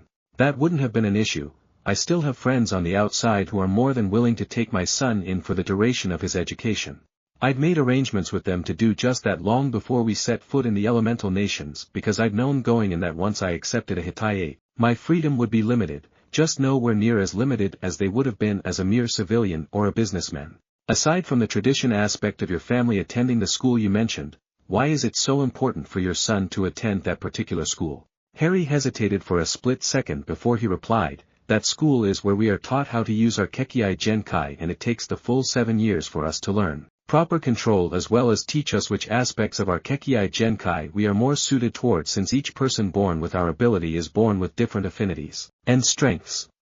I can teach my son the basics and I know the exercises he needs to practice to control the gift he inherited from his mother but I can't teach him those aspects that I'm not proficient in. Is there any particular reason why you couldn't just call on the shades of the dead to teach him those aspects you have little to no knowledge about? I know you still call on the shades of deceased shinobi for your shinobi training, so why not do the same thing for your son to teach him about his Kekkei Genkai?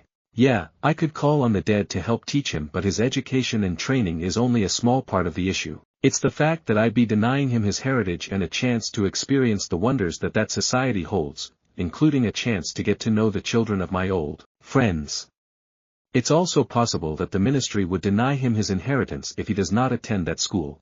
Not that I'd sit back and just allow the ministry steal what rightfully belongs to my son but I'd rather avoid the hassle of a huge political battle entirely. Ibiki grunted in acknowledgement before he shifted track slightly and asked, you tend to frequently consult the dead on important matters before you make any decisions. What have the shades of your son's birth parents said about their son's decision to potentially forsake his heritage in favor of following in your footsteps? I haven't called on them, my team only just returned to Konoha about 2 hours before you waylaid us on our way out of the Hokage's tower and I've not yet set foot on any Namikaze property since I've been back. So, I haven't even had a chance to call on them yet. Not that I plan to call them any time soon in any case. My yearly quota of bitching ghost has been filled for the next 20 years courtesy of Minato Baka. It's not like you to insult Minato's ghost. What has he said that's upset you so much? He's being anal retentive about my failed attempt to get drunk and he spent the last 3 days bitching at me almost non-stop when he wasn't giving me the cold shoulder. As bad as that was, I really didn't appreciate his little threat that he was going to run to you and tattle on me because he thinks I'm being irresponsible and will get myself in trouble. You thought he'd carried out that threat when you first saw me this afternoon, that's why you were so upset when you saw me outside of the Hokage's tower, Ibiki correctly deduced as he leaned back in his chair. It was also why you'd snapped at me after I'd asked you stay behind so I could talk to you about why you'd spent the entire orientation silently glowering at me. Harry didn't bother confirming or denying the truth of the man's theory, they both knew he was right. Ibiki didn't seem bothered by his lack of response. The man just nodded to himself before he asked his next question. Were those the only reasons why you're upset about your son's desire to join the academy? No, I'm also more than a little upset by the fact that allowing Satoshi to attend the academy will force me to give the Hokage something I never wanted him to have, but he's been after me to give him since the day our family returned to Konoha, full disclosure on the nature and abilities of our Kekkei Genkai. Once again Ibiki froze in response to Harry's answer, though this time it was quite obvious to the wizard that the man had been shocked by Harry's revelation as the Tokubetsu Jounin was practically gaping at Harry. It took nearly a full minute for Ibiki to shake off his shock, and once he did, the frown on his face became more pronounced as he drummed his fingers on the desk while he analyzed Harry's words. Why would your son's hypothetical attendance at the academy force you to give the Hokage full disclosure? Ibiki demanded after he'd finished analyzing Harry's answer. Because if I don't give him full disclosure and Satoshi loses control during his lessons, then it would create a much larger headache and potentially turn the village or the clans against our family. Shouldn't you have given the Hokage full disclosure when you enrolled him in preschool then? No, so long as Satoshi remained on the civilian side, then there was no reason for me to say anything. It helped that Eri was present to smooth over any incidents that cropped up, but she can't follow him to the Shinobi Academy because she's a civilian. Even if she could, she wouldn't want to because it would mean leaving her daughter all alone at the preschool, and that's not something I'd ever ask her to do. When do you plan to speak to the Hokage? Not until after the Chunin exams are over. I'm going to need that time to organize all of the information that I'll need to share with him and plan out the demonstrations that he'll undoubtedly want to see. Do you intend to restrict that information to just the Hokage personally, or are you going to share it with the rest of the small council he brought together to hear the information you had divulged as part of the payment agreement you made with him regarding the 2 abandoned estates that you purchased? There's a very short list of people that I'll allow to be present during that meeting, and yes, you're one of them, as are Shikaku, Tsunade, Jiraiya, Kasai, and the current head of the Shinobi Academy. No one else needs to know a damn thing more about our Kekkei Genkai than they already do. Though, I'll probably tell my teammates and my girlfriend in private after I speak with the Hokage. I can see the logic for including myself, Shikaku, Kasai, and the headmaster of the academy, but why include Tsunade and Jiraiya? Tsunade is mine and my son's personal medic, and Jiraiya intends to teach me how to draw on the Kyuubi's chakra. The 2 of them would also bitch at me for a month straight if I excluded them from that meeting. Ibiki let out a soft snort of amusement in response to Harry's accurate assessment of how the 2 loyal members of the Sannin would react if they were excluded from the discussion on his magic. The man then shook his head and brought their conversation back around to the original topic. How long have you known that it wasn't possible for you to get drunk? I've known that I had a high tolerance for alcohol since my 16th birthday, when a couple of my friends had spiked my drinks with enough alcohol to make an adult more than a little tipsy, and it took 2 glances before I got a mild buzz that lasted less than 10 minutes. I didn't gain complete immunity to alcohol until after the furball was stuffed into my gut though, and I didn't discover that until Arata and Eri's wedding, when I ended up drinking an entire bottle of champagne all by myself and never even got a buzz from it. Then why did you choose to make a fruitless attempt to get drunk once Satoshi-kun had informed you of his desire to join the academy? I was desperate for a distraction and had forgotten that Yamato had picked up a mission for our team. I also figured that making an attempt to drown my frustration was far better than leveling the academy or a training ground in my anger. And the reason the KMPF approached you?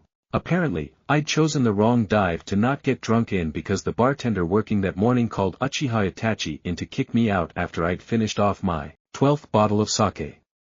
Uchiha-san was nice about it until he grew upset with the direction our conversation took and got all defensive. I left, or tried to leave, but Uchiha-san chased me down to demand answers that I didn't have. I pointed him in Minato's direction. Their conversation was then interrupted when Yamato's clone found me and reminded me of the mission I was supposed to be on, so Minato and I left. What was your conversation with Itachi about? Uchiha-san's cousin, pranks, the Uchiha clan's treatment of Naruto during his younger years, the mob mentality of sheep, and the fact that it was an Uchiha that had attacked Minato the night of the Kyuubi's attack on Konoha. How do you know it was an Uchiha that attacked Minato that night? Minato told me it was an Uchiha that had attacked him, and I'm fairly certain that Minato is familiar enough with that clan to recognize their Dojutsu when he sees it. If you want specifics, you'll have to wait until Minato is finished being interrogated by Uchiha Itachi, because I sent the Baka off to haunt the Uchiha as soon as our mission was over. Do you know the given name of the Uchiha that Minato purportedly faced that night? Madara. Uchiha Madara. And before you ask, I know for a fact that Madara isn't dead because I wasn't able to summon his soul the 2 times I tried, and the only reason a soul wouldn't answer my summons is if the person I was trying to call on was still alive. If the person's soul had been devoured by the Shinigami as Minato's soul had been, then the Shinigami would have appeared the moment I attempted to summon that person's soul. Will you let Minato know that I'd like to speak with him about that night when the Uchiha are done with him? Yeah, I can do that. Arigato, Ibiki offered with a nod of appreciation. He then asked, is there anything else I need to know regarding the incident on the 5th? Not that I can think of off the top of my head. Then I'll let you go and we can revisit this conversation when you come see me at the end of the month. I will also be watching your behavior over the course of the Chunin exams and won't hesitate to toss your ass in one of my cells for the remainder of the exams if you take your frustration out on any of the participants while you're on duty. Wakata, Ibiki-san, Harry tersely replied as he climbed to his feet. The young mage displeased with Ibiki's threat but old enough and mature enough to know that the man was just doing his job. When he reached the door, Harry placed his hand on the door handle before he glanced over his shoulder and stated, I trust you'll be giving Enko the same warning regarding the participants. Because I will be most displeased if she intentionally fails Naruto, Housei, or Midori without a legitimate reason just because she doesn't like me or my cousin. I will personally see to it that she's on her best behavior during the second task of the exam. Thank you, Ibiki-san, I appreciate your help with that matter. I'll be sure to remind Naruto to be on his best behavior as well to avoid any embarrassing incidents. Harry left Ibiki's office just 2 seconds later and made his way out of the building where the T&I facility was housed. As soon as he exited the building, he unexpectedly found himself face to face with his girlfriend. Izumo and Kotetsu told me that you could use a distraction for the night, Yugogo announced in lieu of a greeting. Remind me to prank them for being busybodies later, Harry drawled around a huff of annoyance. Though I can't say they were wrong, I do need a distraction. You feel up to a Kenjutsu spar? Not exactly the kind of distraction I had in mind but sure, I'm game for a little swordplay. I'll be more willing to let you distract me properly once I've burned the edge off of my frustration. I'll hold you to that. I have no problems with you holding me, Harry quipped in return as he felt his mood lighten just a little at the prospect of spending an evening with his girlfriend. He'd feel guilty as hell about avoiding the kids when he wasn't so upset about Teddy's desire to join the academy later though. Yugogo's laughter was music to Harry's ear and a small smile graced his lips for the first time in over 3 days as the two of them headed to training ground 16 in arm. That's it for part 10. Thank you for watching and see you in the next video.